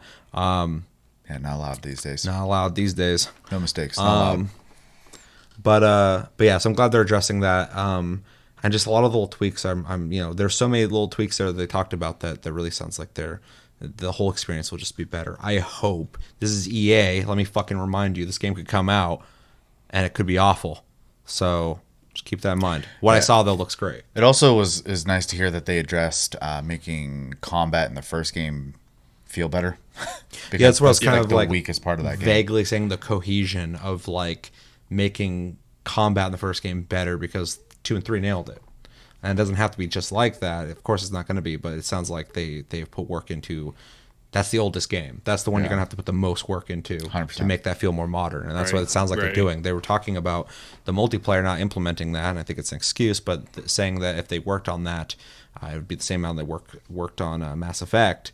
That makes sense because the original Mass Effect is the one they really got to put the work into. So, There was one thing I remember now. The mini thinking about games it that I didn't like. You're excited about those? What? I said the mini games. You're excited about the circle. Super hyped for circle gameplay. I didn't like the fact that they were taking away punishments for not using weapons that you're specialized in.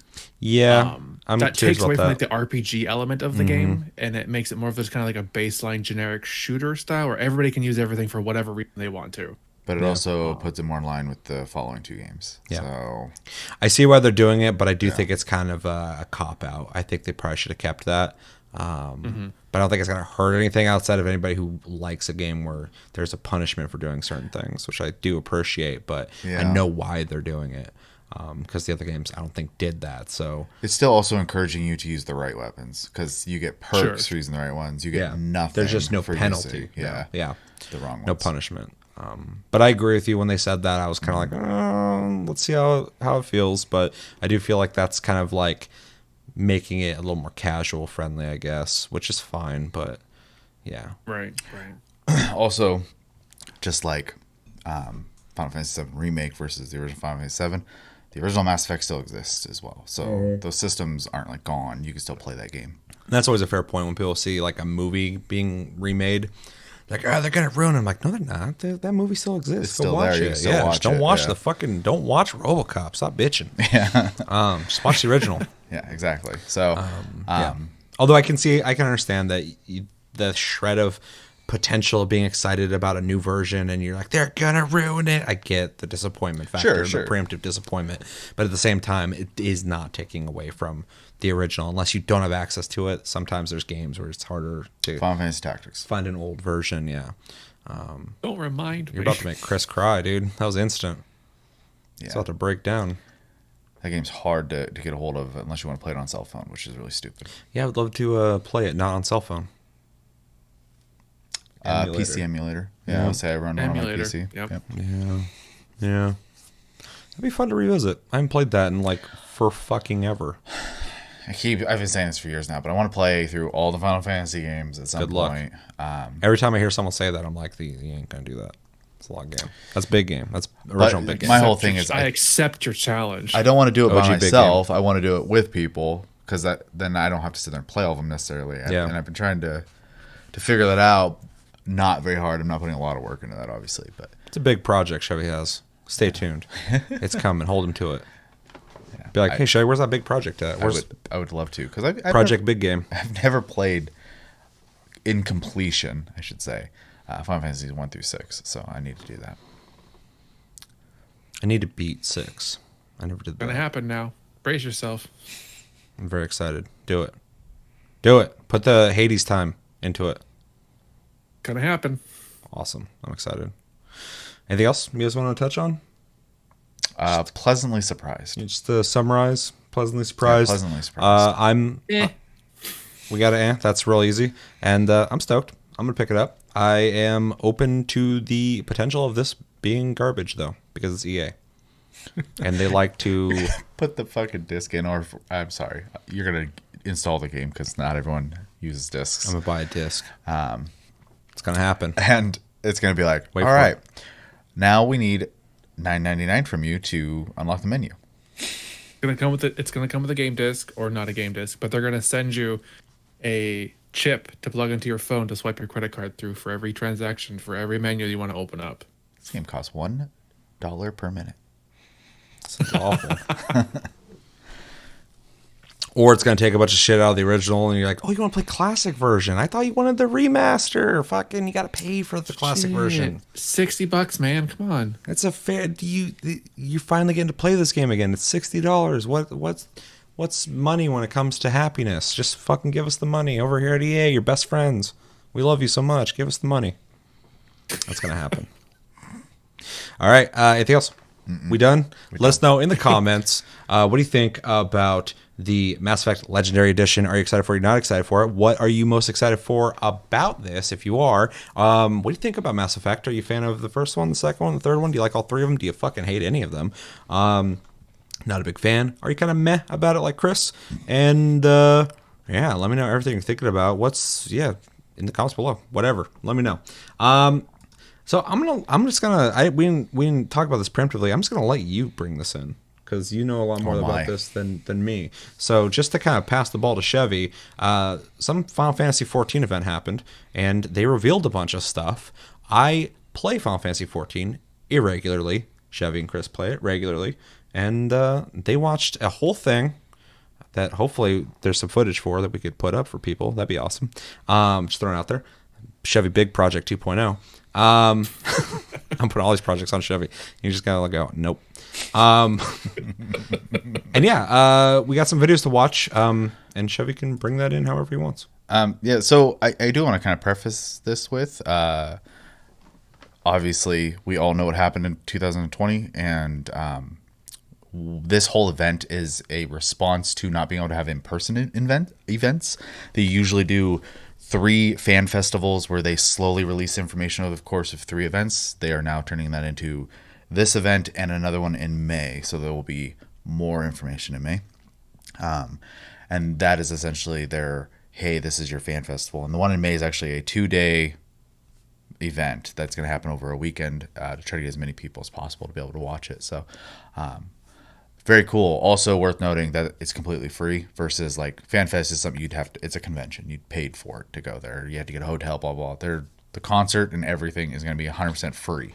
So That's cool. Isn't BlizzCon's thing coming up, the digital event? Isn't that free too? Which is weird. Does Chris know anything about that? I don't. Yeah, I thought I heard that too, and I was like, wow, that's kind of crazy that these digital events are going to be free.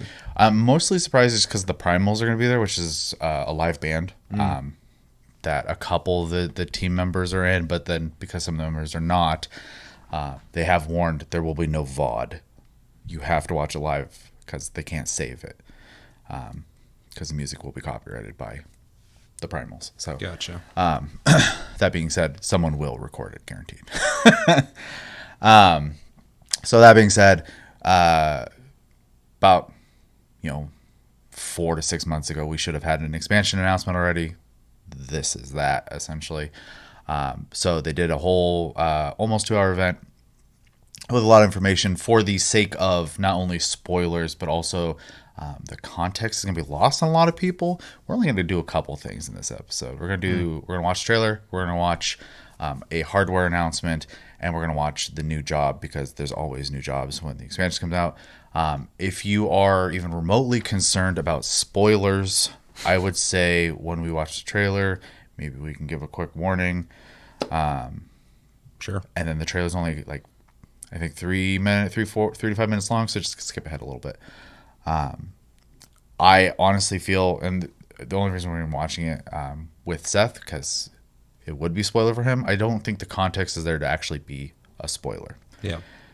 I kind of equate it to after beating Death Stranding and watching the original trailer that came out, I was like, that trailer's full of fucking spoilers. But I'd watched the trailer before I played the game, and I didn't get anything from it. I just watched it, I'm like, oh, this looks really cool. But then I beat the game, I looked at it, I'm like, holy fuck, don't watch this. It shows too much. But I was like, wait, it doesn't matter. Like a whoosh unless you're moment, like somebody really fucking scrubbing through it, going like, I have a fucking fan theory. I got my tinfoil hat on. Yeah. And you figure it out. I think that's the way you're going to only figure that out. Yeah, and for more context, Seth is in Heaven's Ward for anyone who plays Final Fantasy 14. Rad me out. He is multiple expansions behind. This story is literally Doxing going to me. be whoosh. He's So doxing even me. He's by in the time, Heaven's Ward, get him. even by the time he gets there, he's probably gonna forget. Oh yeah.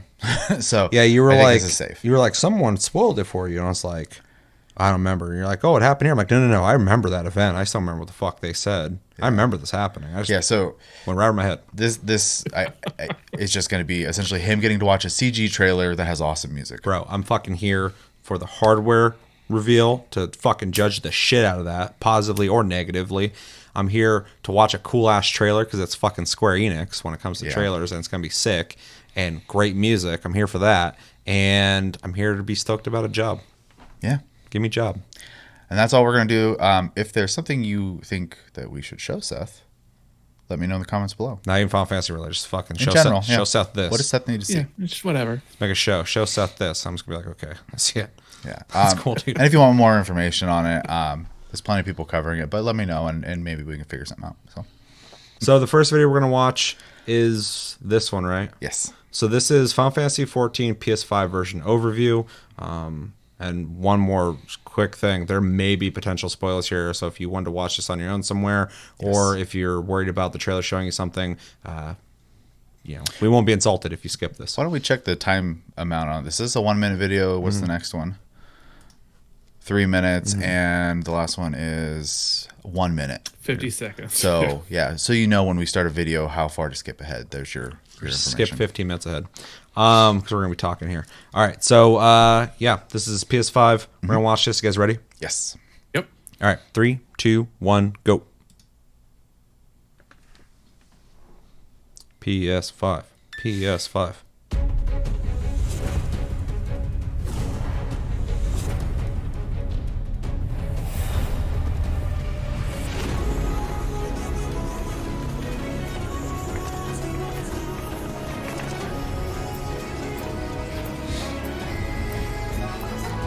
I wasn't even reading. The UI stuff is updated for 4K. Load time example right here. This is actually the load time. It's Wow. fucking ridiculous. That's awesome. That PS5's got that fucking SSD. And then showing off the 4K. It's good. Oh, and frame rate increase. Getting that PC experience. Open beta. Very cool. And it was not mentioned here, but during the event, they said that if you have a PS4 version, after the open beta ends, if you want the PS5 version, it is a free transition. You'll lose your PS4 version, but you will get the PS5 version completely free. So. That's interesting. I'm glad they're doing that. I was going to ask about that. Like, if I have the PS4 version, do I get to play over here? So that's cool. Overall, I mean, there's not a lot to say there. PS5 consoles getting that PC experience, in my opinion. The graphics are better. The frame rate's better. UI is sharper or something. I think it's something about resolution. Yes. The load time's impressive. I'm glad to see that. Overall, it's really cool to see. And you can do mouse and keyboard on there, right? Yep. So, I mean, you're essentially going to be playing the PC version. Yeah, though I would argue the load times are faster than They're gonna be probably faster, most yeah. people. I don't one thing think people don't mine get, are man. that fast. That fucking- They're pretty close, but yeah. that's super That fast. PS5 is fucking. It's a fast boy for sure. Yoshi P also made a joke about you might not have a hard time getting the upgrade, but you still have to get a PS5. Yeah. So Yeah, for sure. That's kind of the thing. I was like, oh, great. Now everybody gets to play from console. I'm like, not everybody's got fucking PS5. A lot of people don't. Yeah. I saw Chocobo. It reminded me. I watched a video. Don't ask me why. I watched a video of fucking something from WoW, and there was a purple bird. And I looked at him like, they got Chocobos? Sunstrider, right? Yeah, The Blood it's Elf Blood version. Elf mounts. Fucking Yeah. straight up fucking WoW version of Chocobo. I was playing WoW Yeah. when those came out, and I was like, oh, Chocobos. Yeah, that's what I did. As soon as I saw it, I'm like, Chocobo? Like and the one I was looking at had like this weird like galaxy skin that looked like it was purple and sparkly and stuff. Yeah. See, Chris is on both ends of this. He's like, I understand all. You're actually speaking from a point that I played, so. Yeah. Yeah. I just remembered that. I was like, why is that game about Chocobos too? I love Chocobo. Chris, any thoughts? This is great. I'm glad that people are getting the free upgrade, and it looks better than how I played on PC, and it makes me kind of mad. Yeah. For sure. It looks really good. Yeah. For a 10-year-old game. For sure. And I played it on PS4 and I thought it looked pretty decent until I looked at it on my computer. But then like when you're not looking at that comparison, and it still looks great on console, but this is like a significant upgrade. Oh, yeah. Especially because it's an online game. There's a lot of things that's got to load and shit. And that's, I'm assuming, could bog down a console. So the power of the PS5 can realize this now in a way that's stunning 4K. Now let's get the CEO to allow them to make a DirectX 12 version. That'd be awesome. And an Xbox version. Yeah. Xbox should be able to play games so check too. this out. Actually, there was 2 reasons why they couldn't do that. One of those went away recently. So now the only reason is that Microsoft, in their terms, when you make a game, has to have Xbox only servers available, and they're not going to do that for this game. Nope. Are you referring to... Wait, what? That's the only reason it's not on Xbox. Is what? Is they won't make Xbox only servers. Oh, okay, gotcha. Yeah. That's fucking stupid. Yeah, it's interesting that the whole they wanted to up the price thing. People got pissed, so they fucking jumped back from that real quick. That was insane. I've never seen that ever. Yeah. But then also they're like, "Hey, this thing you guys have hated forever, to make it up for you guys, we're gonna get rid of that." And that was the thing. Yeah, that was yeah, one that's of the what I was things. thinking about. Yeah. And I'm like, you know what? I don't want to be the guy who bitches about you fixing something late because you fixed it. But at the same time, holy fuck. Yeah. That was around for so long. Like, Yeah. PlayStation's got its fucking problems, too. You couldn't change your name for the longest time. And when they goddamn implemented it, there was problems. That's inexcusable. Yeah. Then Xbox is like, hey, you need to pay to play free-to-play games. Yeah. Online. That's horseshit. And it's gone now. Great. Thank you, fucking Phil Spencer, Sama. But fucking... But he giveth and he taketh away. But fucking, I'm glad it's gone. And that is one of the hurdles. It's gone. Yeah. That's cool. So we're one step closer. We just need them to not have to require Xbox only servers as an option. So Yeah. Yeah. Which 'Cause- it should all be fucking same thing anyway. Everybody should be playing together. it's an MMO, man. Yeah. Come on. And that's the goal they're working on. Yeah, they keep talking about it. It's like they're going to make Xbox servers like, oh, you play Final Fantasy 14? Yeah. Oh, do you play on Xbox? Oh, you're in that? Yeah, we're over here in our club, bro. You're not allowed. Well, that's fine. There's less of you. Well, they but wanted that to kind be of sucks. They wanted to be like an opt-in, opt-out thing, kind of like the same way you could choose to play with PC players or not in games. Okay, interesting. They want it to be: do you want to play with everyone, or do you want to only play with Xbox people? I don't like that. And yeah, and Yoshi P is basically like, yeah, that's not the way the game works. That's not how a video game works. This is big game. Big game don't work like that, Xbox. So Yeah, all in all, though, really cool. I'm really excited, and I need to do that upgrade because I ain't going to play it on PS4. It's I ain't not going to out play yet, it. but yeah. I know. I'm just saying, like, I need it so I can get off my PS4, even though I'm not going to play on my PS5. I want to check it out. So 100%. see how it runs. All right. Anything else you guys want to say before we go to the next video? We got a lot of videos to watch. You got to rewind that. Oh, shit. I was like, what is this? I'm making a lot of mistakes right now. Next video is the trailer to Final Fantasy XIV Endwalker. This is a teaser trailer. It's 3 minutes long. And is there anything we need to know before going into this? This is the end of a 10-year story. That's epic. Yeah. And one thing... Everything you know comes to an end. This doesn't really have to do with the trailer so much, but they're kind of breaking their storytelling process with this too. Usually the story actually ends the middle of the patch cycle between expansions. The story is actually ending when you buy this expansion.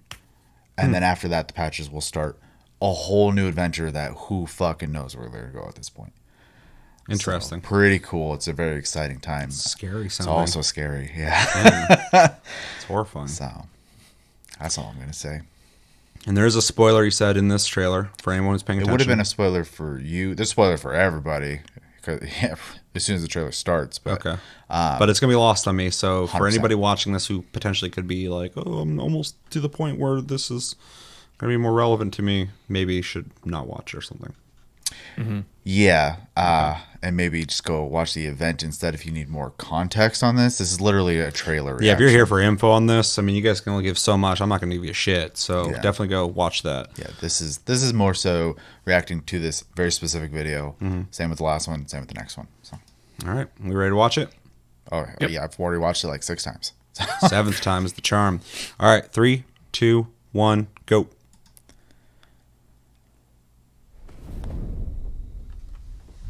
Creative Business Unit. Yep, that's the team.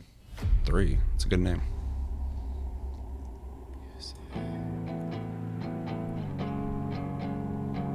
It gets louder. Okay, I figured. I preemptively did this, so I should probably stop fucking with the volume. A little louder. That's good. That's good. It's fine. They don't need to hear us. And that's a representation of the player. Yeah, I recognize. Or Blender. Yes.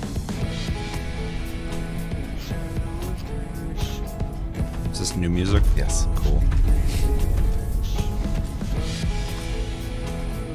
Is he on the moon? Okay.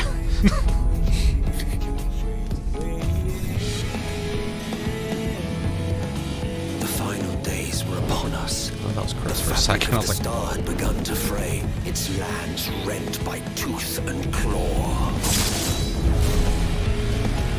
I know that guy. Girl. Never mind.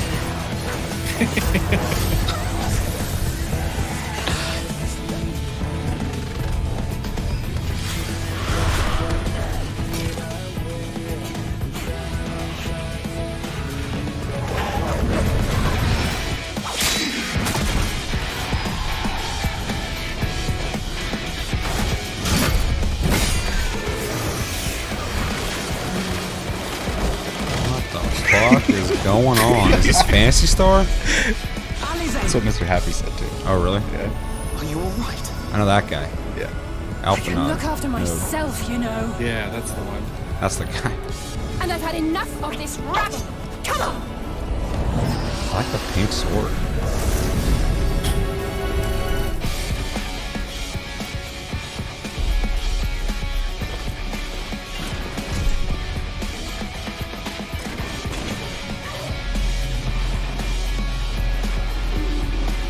Thematically, this is so different than the last, like, big trailer. Oh yeah. Yeah. A lot of shit is happening. Past the far edge of fate. Ring blades dark. It's cool though. I'm hyped for I don't know what, but I'm stoked. The coming of the end.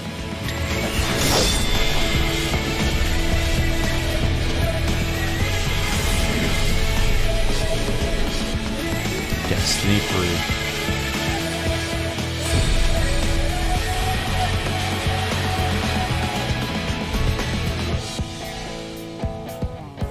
It's a good trailer.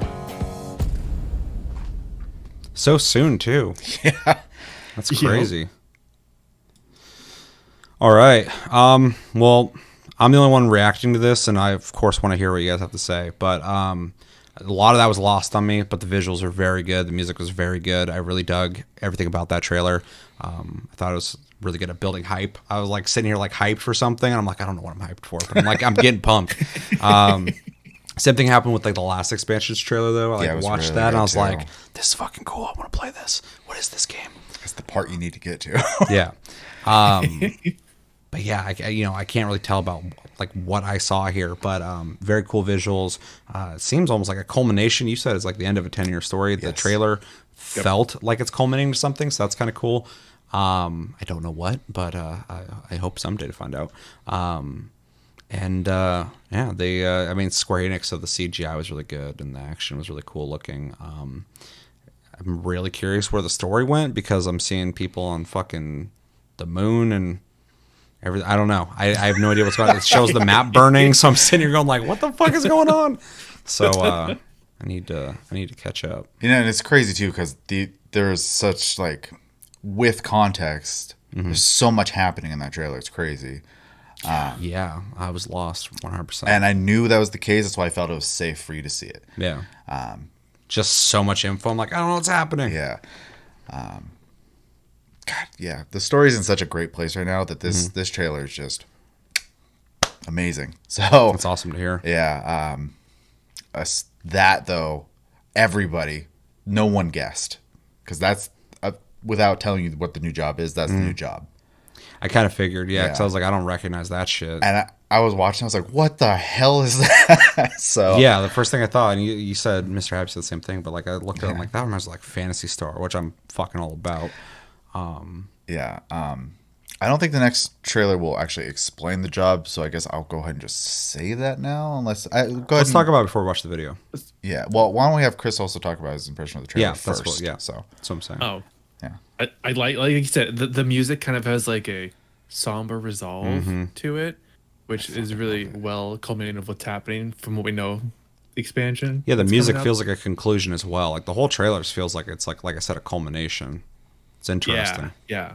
It's just so well done. I mean, it's Square, so it's gonna be well done. But it just really like Chevy said, if you've been following the story, you know what's happening. It really kind of like hints that everything's coming to a head, and it's really cool to see.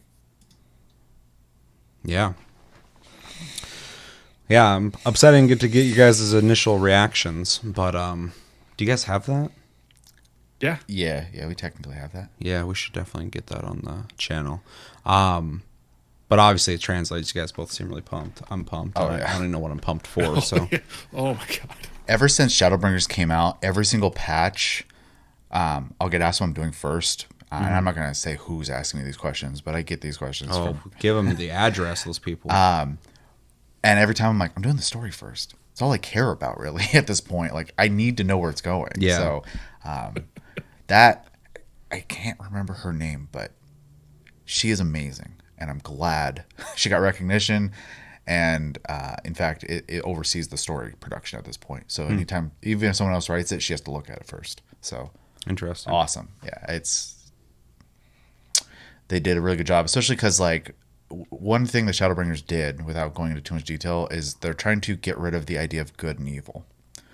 Okay. As much as people doing what they have to do. And I really like real that. Life. Yeah. I just Googled it just for the sake of, so we know it's Natsuko Ishikawa. Yeah, she's awesome. If you get a chance, YouTube. She was at PAX and she went to start talking and she got a standing ovation and she was like borderline crying because like people wouldn't stop cheering essentially. So. Oh yeah, I remember you saying or talking about that. It was awesome. So. That's very cool. Yeah. Yeah, so before we watch the other video, have they really revealed anything about like key features or anything like that coming out? Yes. Anything that's not spoiler heavy? The raid and the 24-man raid are both thematic and original to 14, so there's no crossover event this time. Okay. Oh no, I might have my stuff backwards. I think the 24-man's called Pandemonium. Which I think is also, there's a lot of nods to Final Fantasy IV in here. A lot. Interesting. Yeah. Well, I think Shadowbringers is full of a bunch of like Final Fantasy VIII and Final Fantasy 8 for sure. It would have to. Absolutely. Was it? Fuck. Nah. I see. I'm all messed up now. There's other Final Fantasy. There's also a lot of 10 sprinkled in. They did, in fact, speaking of 10, one of the new boss fights in this expansion will be Anima, which if anyone plays 10 knows who she is. She's a very scary giant summon that Seymour has. So very cool to see that coming into the game. A lot of that is also very Final Fantasy IV, I guess, with the lunar whale heading to the moon. Oh, interesting. Yeah. Speaking of which, the FanFest goodies that you get in May, one of them is an 8-person mount, which is the lunar whale. So that's kind of cool. You do have to buy that. 8-person mount? 8-person mount. So the first one. Fucking APC. It's a tank. Just bring the troops in. Yeah. They also have some merchandise for sale, and I went ahead and bought 2 pieces because the shirt is amazing. Ooh. Like, is it an actual shirt or? Yeah. Okay. Real shirt. I won't get it until I think May is when the shirt ships, and then I got a little mini Ishtola figurine, which will come in August. So, yeah. What do you guys think of the artwork for the expansion title and the name Endwalker? Endwalker's a pleasant surprise, but when they explained the process of the naming, it makes a lot of sense. So, Yeah. there's a lot of themes in all the names throughout the. In fact, the very beginning essentially is like they go dawn, midday, twilight, and then the day breaking again with Shadowbringers or whatever, and then this is like the end essentially. So They got cool names. yeah, For sure. and apparently they're all in theme with each other, which that's some forward thinking right there. It's crazy. So. Yeah. Although my fucking Star Wars ass brain sees Endwalker and that thing that looks like a fucking Yeah. spaceship, and I'm just like, fucking Star Wars. Obviously, it's not. It's not Yeah. related, but that's where my brain went. I really love the art though, but I mean that's all Final Fantasies. I love their Amano, title I art. believe, does the art for Square for Final Fantasy. They did the art for this too. So they also the cover art for the box version where it shows Hydaelyn and Zodiark, which are essentially like the light and dark beings. They're connected, so one's down and one's up. So no matter which direction you hold it, it's right side up. And there's a bunch of, I guess, hidden Easter eggs for the expansion in that picture. So I haven't had a chance to look at it yet, but in detail. But yeah, I don't know. They're really good at throwing things in there that you don't notice. I don't know. They're definitely on top of their craft. Sounds like it. Anything else you guys want to say before we move on to the job reveal? I just got to talk about what it is. Okay. So, You want to do that before or after? I'm probably going to do that before. Okay. Is there anything you wanted to add, Chris? I just like that the box art kind of has a throwback to the deities style-wise from Dissidia of Chaos and Cosmos. Like they are very similar in design. Yeah. It's also a throwback to the art for the 1.0 game. Right. So the new job, in case you missed it or don't know, is called Sage. Its weapon is a Final Fantasy XIV original weapon, so it is not from a previous Final Fantasy, and they are Exciting. etherically charged sticks, essentially, like wands almost. And aether is just like the energy; it's like the lifeblood of the planet, right? So it's just essentially energy. Infused crystals that float next to you. Mako. I was literally going to say that. Pretty much. So we'll get to see it in action, obviously, but this is a healer. And in Final Fantasy XIV... It's a healer? It's a healer. Yep. They're throwing all sorts of fucking curveballs with their jobs. In the game right now, there are 3 healers. There's one who is pure healing, one that is shield healing, and one that kind of fits in both roles. They want to really separate the bounds between protecting style healing and already taken damage style healing. Interesting. That's cool. Yeah, so this is a protective style. The Scholar, which already fills that role, is just going to go heavier into that. The one that's in the middle right now is Astrologian. They're going to push that into the healing people after they've taken damage role, and then White Mage is like the power healer. Like you take damage, I'll top you back off. So there's another job they announced. It is going to be melee DPS. That's all they said. Oh, really? There's another one? There's a lot of people speculating Scythe Wielder right now, though, That'd be cool. because Yoshi-P was wearing a shirt with a Grim Reaper on it while he was on stage. Maybe he really likes death. He also likes Maybe hinting romance with his death. shirts. It's like a running joke at this point. So, because he came out at first, his shirt said no comment, and everyone kind of laughed about it. And then he changed shirts mid-show, and there was a Grim Reaper on it. So, Like Kojima taking pictures of his desk, and there's just like stuff, and everybody's just like looking at everything, going like, "What is he telling us?" He's like, "Look, I was doing this today," and they're like, "What's the message, Kojima?" yeah. So, yeah, we're gonna see a little bit of Sage in action without any context of what the moves do. So, And he said it's a healer. Yep. it is a healer. Yes. All right, Chris, you ready? Yep. All right, 3, 2, 1, go.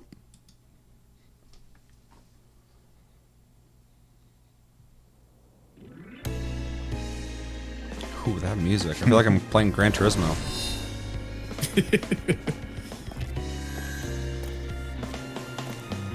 Okay, what?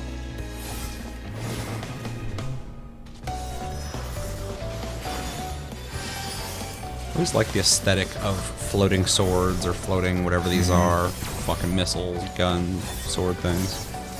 Yeah.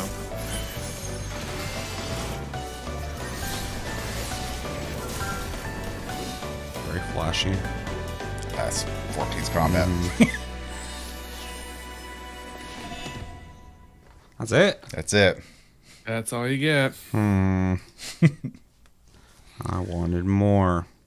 Coming into this completely blind, not knowing what the fuck I'm talking about. I aesthetically like the way it looks. I love, like I said, when we're watching this, the floating swords, shooting, stuff like that. Really flashy looking. I don't know anything about the healers in this game, but they aesthetically kind of look like a healer, but at the same time, like the amount of stuff flying around, stuff like that is just really interesting. It's a really cool. It's kind of like I forgot what's called in the last expansion, the Gunblade class. Gunbreaker. Gunbreaker being essentially a fucking a tank. Aesthetically it doesn't look like a tank, but that's what they are. I'm feeling the same kind of vibe here, which I kind of like. It kind of is throwing that out the window and going like, well, no, it's a healer, but it doesn't have to look like the quintessential healer you think of. Yeah. Same thing with Gunbreaker, which I really kind of dig. Yeah, Gunbreaker is interesting too because it's meant to be more of a fast-paced tank. So Yeah, I'm curious about playing it. I want to try it. Which is cool because I'm not a tank guy or a healer guy, and I want to play this. And I'm not interested in playing healers at all, but I really like what I'm seeing here with the moves and the animations and just how flashy it is. But like you said, that's every class in the game is super flashy. yeah. It's really cool looking. Yeah, it's also kind of worth noting too. Final Fantasy is kind of I like weird that in the move. regards of like there are healers and tanks, but the joke is that all classes are DPS. Some just have utilities. Yeah, So yeah, makes sense. yeah, because I would say I play White Mage and I nuke like crazy. So So what do you guys think about it? I think it's great, and I'm also happy to be surprised because a lot of people were expecting Chemist, like making potions and throwing them at Okay. people type of thing. Because like that it they do got something kinda original. nodded at in the expansion too. And the Sage title isn't original, but the weapon is 100% original, which is awesome. Yeah, well, I like that they didn't. That this is a 14 thing and not like back referencing something. I like that as well, but it's just cool that they didn't do it again. Gunbreaker's the same. The only thing there is the weapon is from 8. Yeah, There's no Gunbreaker in Final Fantasies though. So, in fact, I think in 8 they're knights. So, but you get that cool ass fucking gunblade. That move's my favorite move. The bzz, yeah, it's very cool looking. yeah, very cool. It's the lightsaber Endwalker. Our other healer, Luke Endwalker move. even said before the expansion we got announced, he's like, whatever the next healer is, I'm playing. So I will get to see a lot of this stuff. I'm going to level 1, but I'll probably still continue to play White Mage unless they break it. So, Chris, thoughts? I was talking with our other healer in the free company, theorizing what could be the potential healers, and I think I mentioned at one point it could be Sage, but I thought it wouldn't be that because traditionally they don't just do healing spells; they do healing and like major damage dealing spells as well. But I also, like Chevy always puts in the caveat, they can do whatever they want. So I was in the camp of hoping for Chemist because I'm a big Final Fantasy Tactics fan and I like the theme of that. I get a really strong magic girl sense from this class, which is a joke I made. Isekai magic girl type scenario, Gotcha. which you're getting a lot of glamours for. Pretty sure for this class, but it's cool. I'm always hyped for new classes, and rounding out healers is nice. It's really nice. Yeah. What's after this releases? Obviously, there's another one that you guys don't know what it is. What's a job you think they should be doing more of? I was very convinced it was going to be caster because there are only 3. Okay. Maybe the other one Yeah. would be that, even though you said... They already said melee. They confirmed They said that. melee. Okay. They just didn't say what it was. Interesting. I There's am only in 5 of them. just tinfoil hat theory now. Oh, yeah. While watching this all over again and thinking about it, they could do a melee DPS caster, That's what I was wondering. Why couldn't they like a just do that? magic melee DPS class. Yeah, that'd be cool. I did see with the speculation. I hate going into speculation too much, but Right. with people speculating Scythe, people also kind of pointed at Rune Knight. So it would be a caster. That was one of the melee. things I brought up Which would be cool. with Toad. Because Paladin's caster melee. And Right. they're the poster child of this game now. It'd also be a good way to kind of throw people off the trail a bit when they're looking for a caster and going like, it's a melee class, but it's like both. And so they didn't lie, essentially, but it'd be a big surprise still because you're expecting one thing and getting another. And we have 2 magic tanks in different ways. One's magic defense, the other's magic assault in the tank class. Right.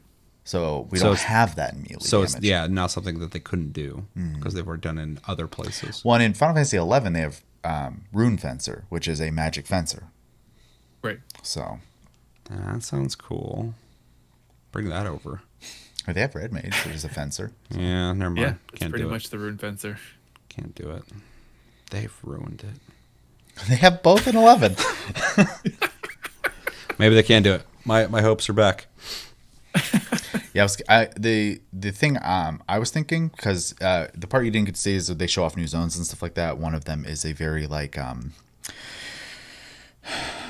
Indian style themed area, and so I was thinking maybe the melee could use like a curved blade because we don't have that either. So like a shamshir or a scimitar, which would be cool because we don't have anything like that. We also don't have any like dual wielding classes outside of like ninja.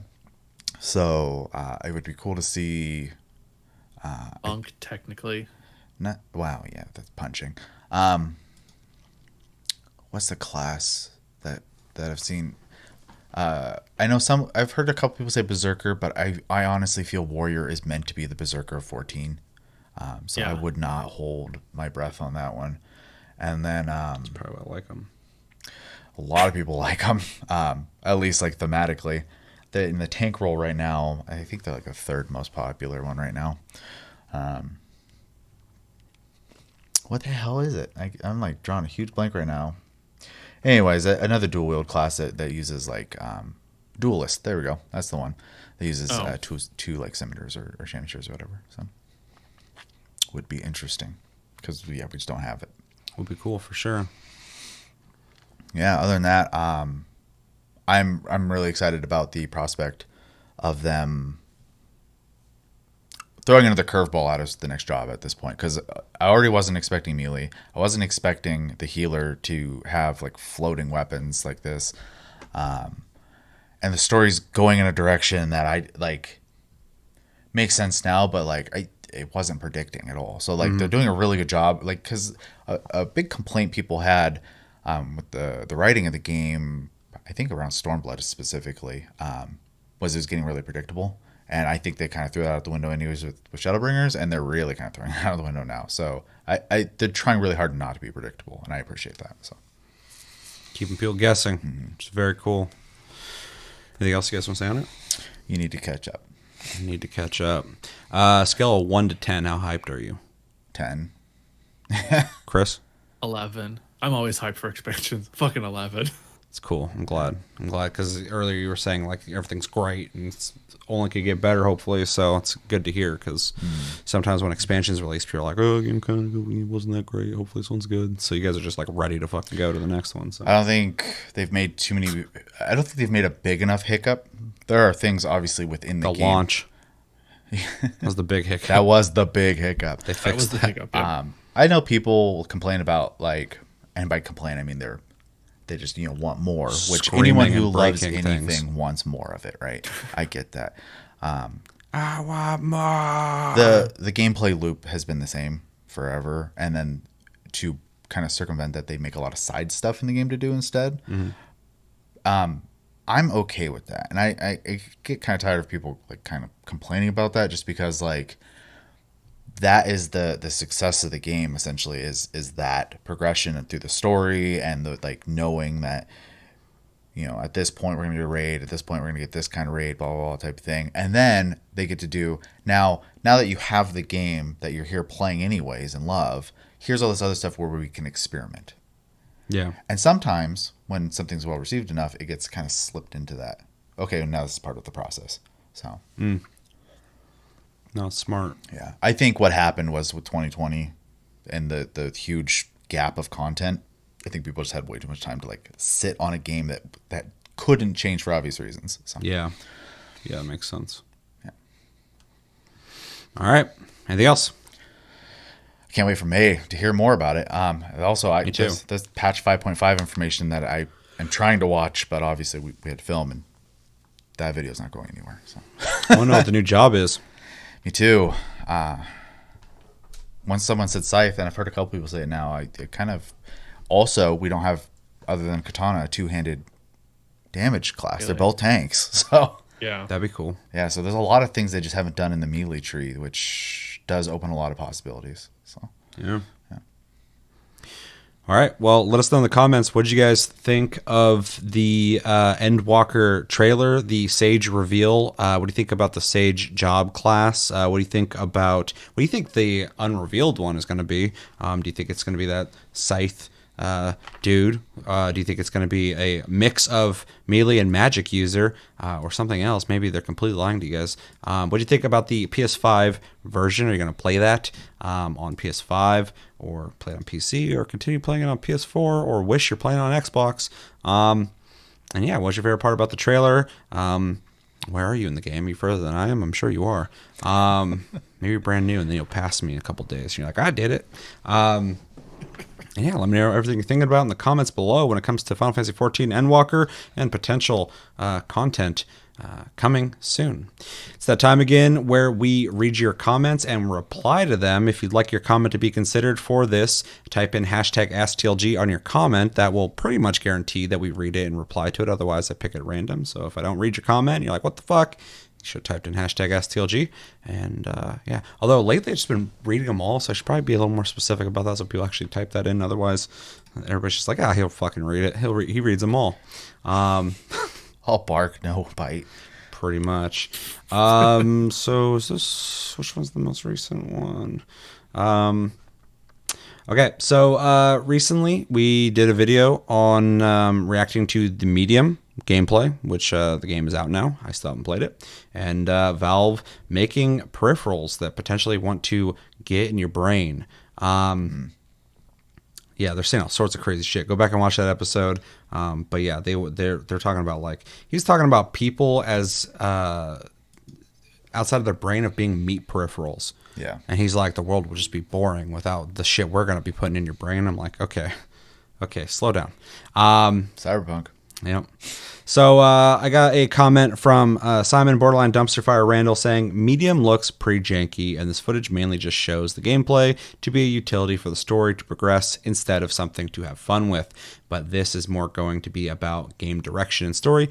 Doesn't look particularly scary, though. This is in reference to the game The Medium. I watched the footage of that game, and as the game has come out, they've been kind of ambiguous about what this game really is outside of it's a story about, like, you know, tragic stuff and ghosts, stuff like that. But then people compare it to Silent Hill, and people don't really know, is it scary? Is there combat in it? It's pretty much just saying, like, it's essentially just going to be a story-driven game.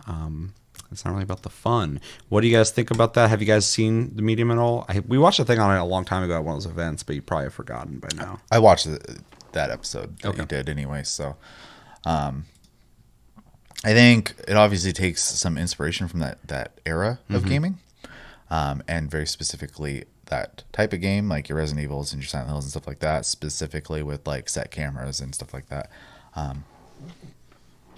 than that, though, kind of like was said, the but not really a lot of like details about what the game is. So, well, the game's out now, so you can probably find out. But yeah, beforehand, they were really just like, you're a medium and things are weird and there's multiple dimensions. Like, okay, what do you do? Like, is the game scary? Is it what, like you just walk around? Yeah, I think the biggest thing I have to take away from all that is I don't think they did a good job of selling their game. No. And so it's hard for me to have an opinion because like it almost didn't exist for me outside of me watching you react to it. Yeah. So. Yeah, my only hype of the game at all is when I looked into it and it said that Akira Yamaoka had made music for it. I was like, oh shit. Oh yeah, that's exciting. He made new music. That's what I'm excited for. I'm like, his new music's in that game. I guess I gotta play it. I guess I could just listen to the music and be like, this is good. But I'm curious to play it. But yeah, they did not sell that game well. Like no hype. And when I watched reviews, they were describing things you do in the game. But I'm like, the trailers don't even show that at all. And yeah, so I mean, he's saying this doesn't look that scary. It looks like you're just going to kind of be walking through the game. Pretty much what it looks like. Yeah. So I agree. Chris, any thoughts on the medium? Just going over the video again, watching you react to the gameplay footage. It does very much look like Silent Hill, but it reminds me of like the movie Silent Hill and in Silent Hill during like the creepy dark aspect, but like when you're going back to the real world version of Silent Hill, just kind of daytime and just kind of empty, and you're just kind of wandering about. And it's not necessarily spooky in the sense of like, oh, jump scare spooky, but it's more of like, it sounds like a psychological thriller type game. And it also it's very probably narrative heavy game, and the gameplay is over there to drive the story forward, like you said, which isn't necessarily a bad thing. You just need to know that that's what you're getting into ahead of time. I have it downloaded right now because it was offered on Game Pass. So I was like, whatever, fuck it, I'll take it. It's a new game. I haven't touched it yet though, but I mean, I can see where your people's concerns are. But yeah, I downloaded it too on Game Pass. I have it just sitting there. I want to play through it. Apparently, it's a pretty short game, but I think it's like 10 hours or something like that. But yeah, it is. There's a lot of games recently I've been noticing the way they're like Crimson Desert and shit. They're just not. They're not selling their game in a way that's like telling people what the fuck it is, and I feel like that's so counterproductive to selling your game. Like if your game's boring and you don't want to tell people it's boring, you already got a big problem.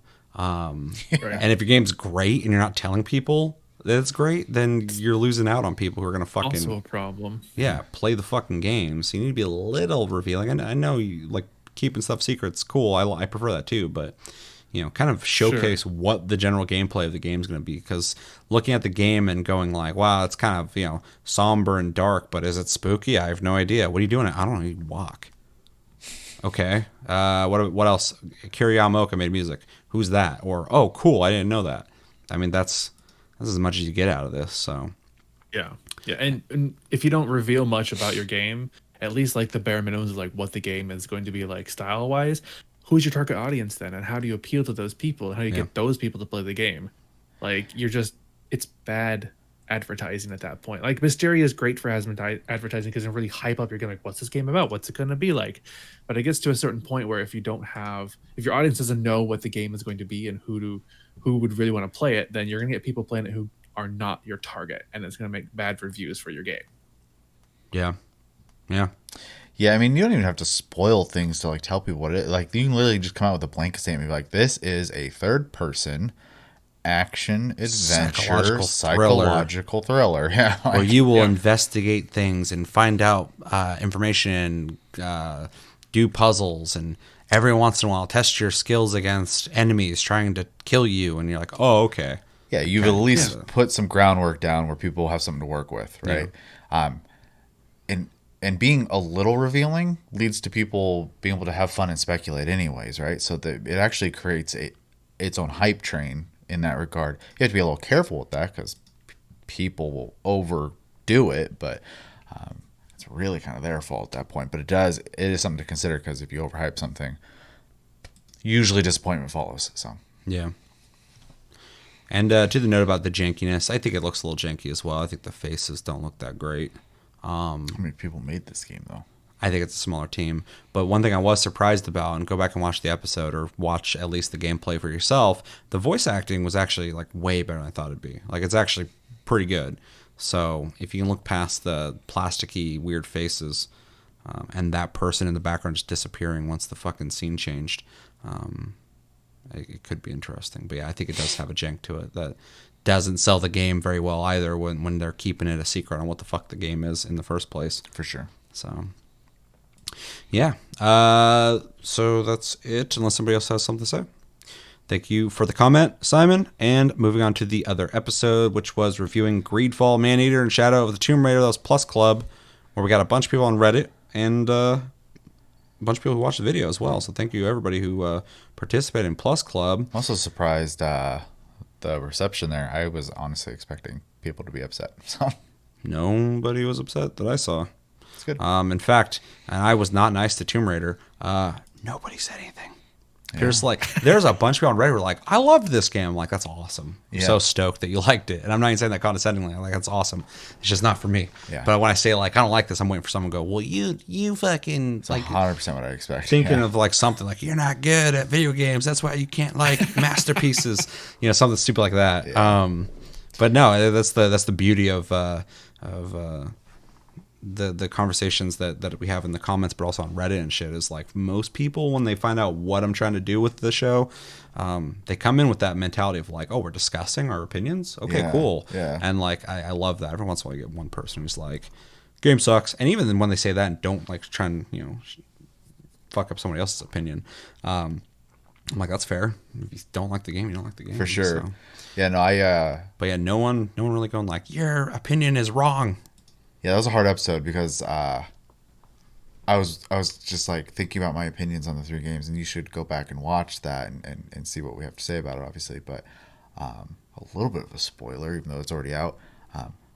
Not very high opinions. Chevy hates games. I'm sure some people probably think that. Chevy hate big game. I just have very picky tastes as I get older. So I want to throw this info out there because I'm looking at it right now. I've went back and done this to a couple episodes, and I'll probably do it on future episodes. But if you look at the bottom, I've started adding chapters to the videos.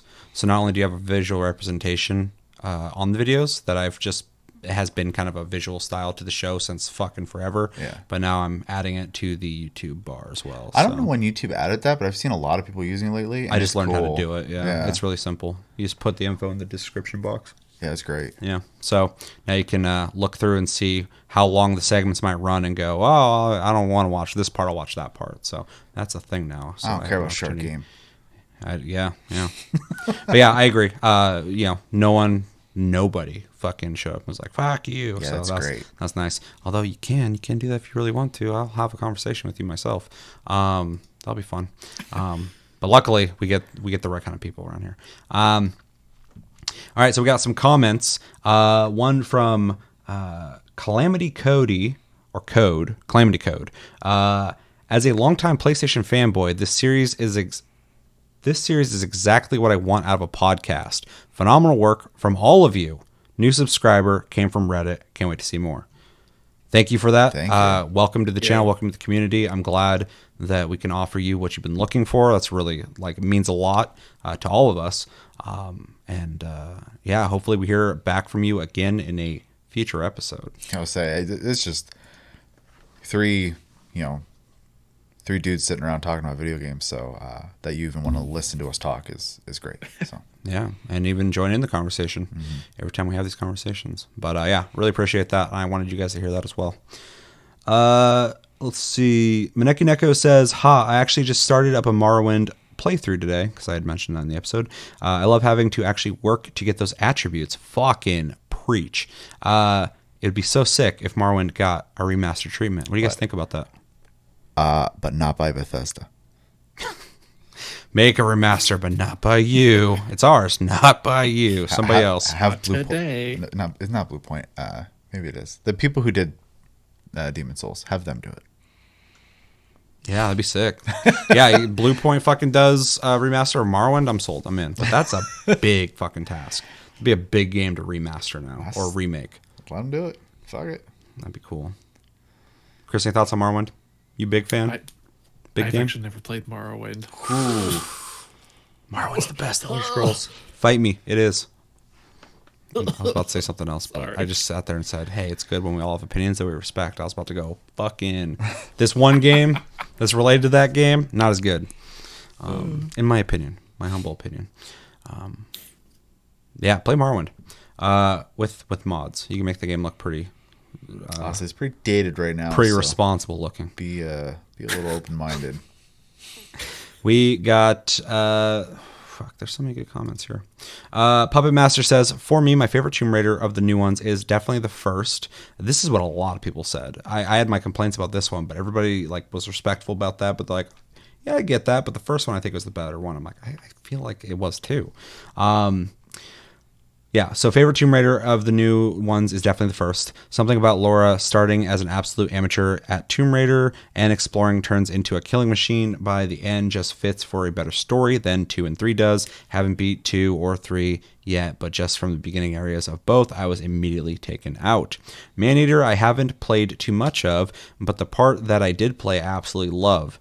I love sharks, and seeing a shark game on a bigger scale is always great because before this, we just pretty much had Shark Evolved, the mobile game, which I never played. So Maneater, defo, great shark game where you can mindlessly kill shit and explore. And then Greedfall, he says, haven't played other than the first 20 minutes, and it kind of falls flat for me. Something about it isn't grasping me via the story or something else. Greedfall was a very polarizing game in a, I think, respectful way in the conversations I had on Reddit, where a lot of people either fucking loved it, played enough and thought they were going to play it some more, or were just like, yeah, I couldn't get into it. A lot of people just could not. Like, they started the game, they just couldn't get into it. Mm-hmm. There's other people who are like, you got to get like 6 hours into it. So it's a really interesting conversation over there. For sure. But yeah, I mean, these are all good breakdowns. I agree with you about Tomb Raider. Maneater, it is just fun, stupid, mindless killing, but they did it in a way that the playability was fun, and that's what matters. And then Greedfall, you know, like I said, I've heard a whole spectrum of people and their opinions on that game, and it makes sense playing it. I can really see anybody's opinion and go, that makes sense with that game. So it is in that in-between area. Hey, Greedfall's a weird one. Yeah. Even like as someone who wasn't overly fond of it, there's a lot of systems in that game, which I absolutely love, actually. And I think really cool ideas. And I think the voice acting is really good. I think there's a lot of quality aspects to that game. And it's another game that had good voice acting and weird faces. Yeah. I think if you can get past the things that I don't like about the game, there's a lot there to enjoy, right? Mm. There's just things about the game I'm not having fun, right? So like, why bother when there's the literal thousands of games to play? Like, yeah. So that's the tough thing. Yeah, if it doesn't get you, then you're gonna pick something else. Yeah, so it's not like I like want to sit there and shit on the game, but like I gotta prioritize some stuff, man. So, and it just doesn't fall in that. Yeah. Anything to add, Chris? I mean, I couldn't play the Tomb Raider game, so I couldn't have an opinion on that. I couldn't play Maneater because I don't have to play Survive. The other thing, the Maneater, and this is a weird remote thing, but I just think of the effect Jaws had on people when that came out and the fear it instilled about sharks, and I just worry about that. But it's just, that's whatever. That's my own thing. Weak. I don't want sharks to get a bad rep, man. Sharks are cool. Sharks are cool. Very stupid. And then Greedfall, the only one I could play, I streamed a bunch of it, and my opinions on the other video, or this video. So yeah. Go check it out. Check a look. And on that note of Chris not getting to participate in a lot of that episode, Psycho Scream says, poor Chris, ... He's just here to hang out with the boys. That's fine with me. I like hanging out with the boys. Yeah. Chris loves the boys. True, in more ways than one. And then we got a comment from Rohan Betty. Apologize if I'm saying that incorrect. Said, I'm glad I found your channel through Reddit post. Keep it up, mates. Thank you. We're going to keep it up. Hopefully you stick around. And hopefully we hear from you again. Or at least I hear from you over on Reddit. And welcome to the channel. And then the last comment we have on this video is from Psycho Scream again. Says, didn't play the other 2 games. No comment. Lol. He added a lol to that. It almost seems like that extra lol's like, what, why? Not only did I not play those games, but like I didn't play those games. Yeah, he's like, no comment. Okay, what are you up to? He continues saying, Greedfall. Played about 25 hours. 25 fucking hours of this game. That's a chunk. Mostly walking around and gathering stuff. I spec'd into the technical tree in which I used guns more than melee. I will say all you guys said is good and justified, so I won't say much more on it, but I do like the world and hope their next game is more polished and more heavy and deep into the RPG elements. The firearms were definitely OP, especially after you take Science 2, the ability to craft ammo. The story is book-like in that there is a metric fuck ton of dialogue. I'll give it a B for grade because I'll probably come back to do another playthrough after this first one. Interesting. So he's going to play it again and he gave it a fucking B. Yeah, that's a good score. It's a good grade. All right. Anything you want to add, Chris? I'm just glad you enjoy it. I love I that also you... wish. I also hope they go heavier and deeper into the RPG elements For sure. if they do another one. Yeah. Or whatever next game they do that might not be that. Yeah, that company right now is on a track record to just every game they make has been a little better. So Yeah. it is worth watching them. Yeah, I hope they can be successful enough. And we talked about this before, so make sure to check out that episode. I'd like to see Spiders make enough off this to be able to continue because all their games are getting better. So inevitably, they have to make a game that I think is more acceptable to more people to be more, accessible. Yeah. So, all right, last video was Game of the Month where we talked about Deep Rock Galactic. And one comment we got is from Puppet Master that said, how to piss Seth off. Don't say Rock and Stone. Noted. This is important. I think everybody needs to understand this. Deep Rock Galactic for sure. If you fucking join my server, you don't Rock and Stone, I'm going to fucking not trust you at all. And if you do it for too long, I'm going to start telling everybody else to not trust you. And soon there's going to be a mutiny. But in real life too, I better at least get one Rock and Stone from you at some point. Just whenever. We got a lot of time in this life, but I need to hear at least once from you. And I'll feel a lot more comfortable. So I'm glad you picked that up. Another comment we got from Yurda says the leveling up takes so long. Otherwise, it's a fun game. Talking about Deep Rock Galactic. What do you guys think about the leveling? I mean, Chevy didn't play it a whole lot. Chris has played it a little bit. You've leveled. Yeah. Do you think it's slow? I responded to them just to add context to this. Do you play with people? I feel like it could take longer solo. I'm not sure though. I'm probably not the right person anyways, but like at least in my experience in the game, I guess I'm not really thinking about the leveling process so much because I don't find that to be like a heavy part of the gameplay loop. This is gonna be such a weird example, but it kind of gives me a Call of Duty vibe where like the leveling makes your life a little easier, but like isn't necessary to enjoy the game. Leveling gives you access to certain upgrades to your guns though. Yeah. Yeah. But other than that, a lot of it's resource management, gathering, and not management, but gathering and just conveniences, buying essentially. stuff. Yeah. So I think the enjoyment factor, and again, I'm the wrong person because I don't necessarily enjoy the game, but I think the enjoyment factor is 100% in the gameplay loop and not the actual level progression. I think that's just kind of like a cherry on top almost. Yeah. Chris? I didn't really have much problems with the leveling stuff. Kind of like Chevy said, I didn't really notice it too much. It was kind of like get in there and playing and, mining and gathering the resources and surviving the waves. And it wasn't necessarily about leveling. I mean, I didn't really feel like I was being held back too much by it. Yeah. But I can see where it might be an issue because, you want to unlock more things across multiple classes. That's a lot of grinding to do at the end of the day. But I mean, I play MMOs and I play 14. I have almost every class or job at 80 already. So I'm used to the grind. It's not that's a deal bigger to me. grind than Deep Rock Galactic for sure. Yeah. Yeah. So I've perspective is everything. I've promoted one of my characters twice, talked about it already. I promoted another character. I'm going to be getting my other characters leveled up pretty quickly here. And I did mention this, and they even said, yeah, I think that's the problem. When I did ask if they play solo or not, they do play solo. And I think your missions are going to take longer playing by yourself, even though Bosco is a good companion to have to get resources from up high because you don't have people to help you do that. The overall process of each mission is going to take longer, which the end result of the mission is where you get your progression from. So if you're taking longer doing the missions, you're going to level slower. If you're playing with friends or people in general, randos, the missions are going to go faster, hopefully, unless you're playing with people who or not paying attention, in which you'll level faster. So, because I also haven't really noticed a feeling of slow leveling, but I almost always play with randos or people I know.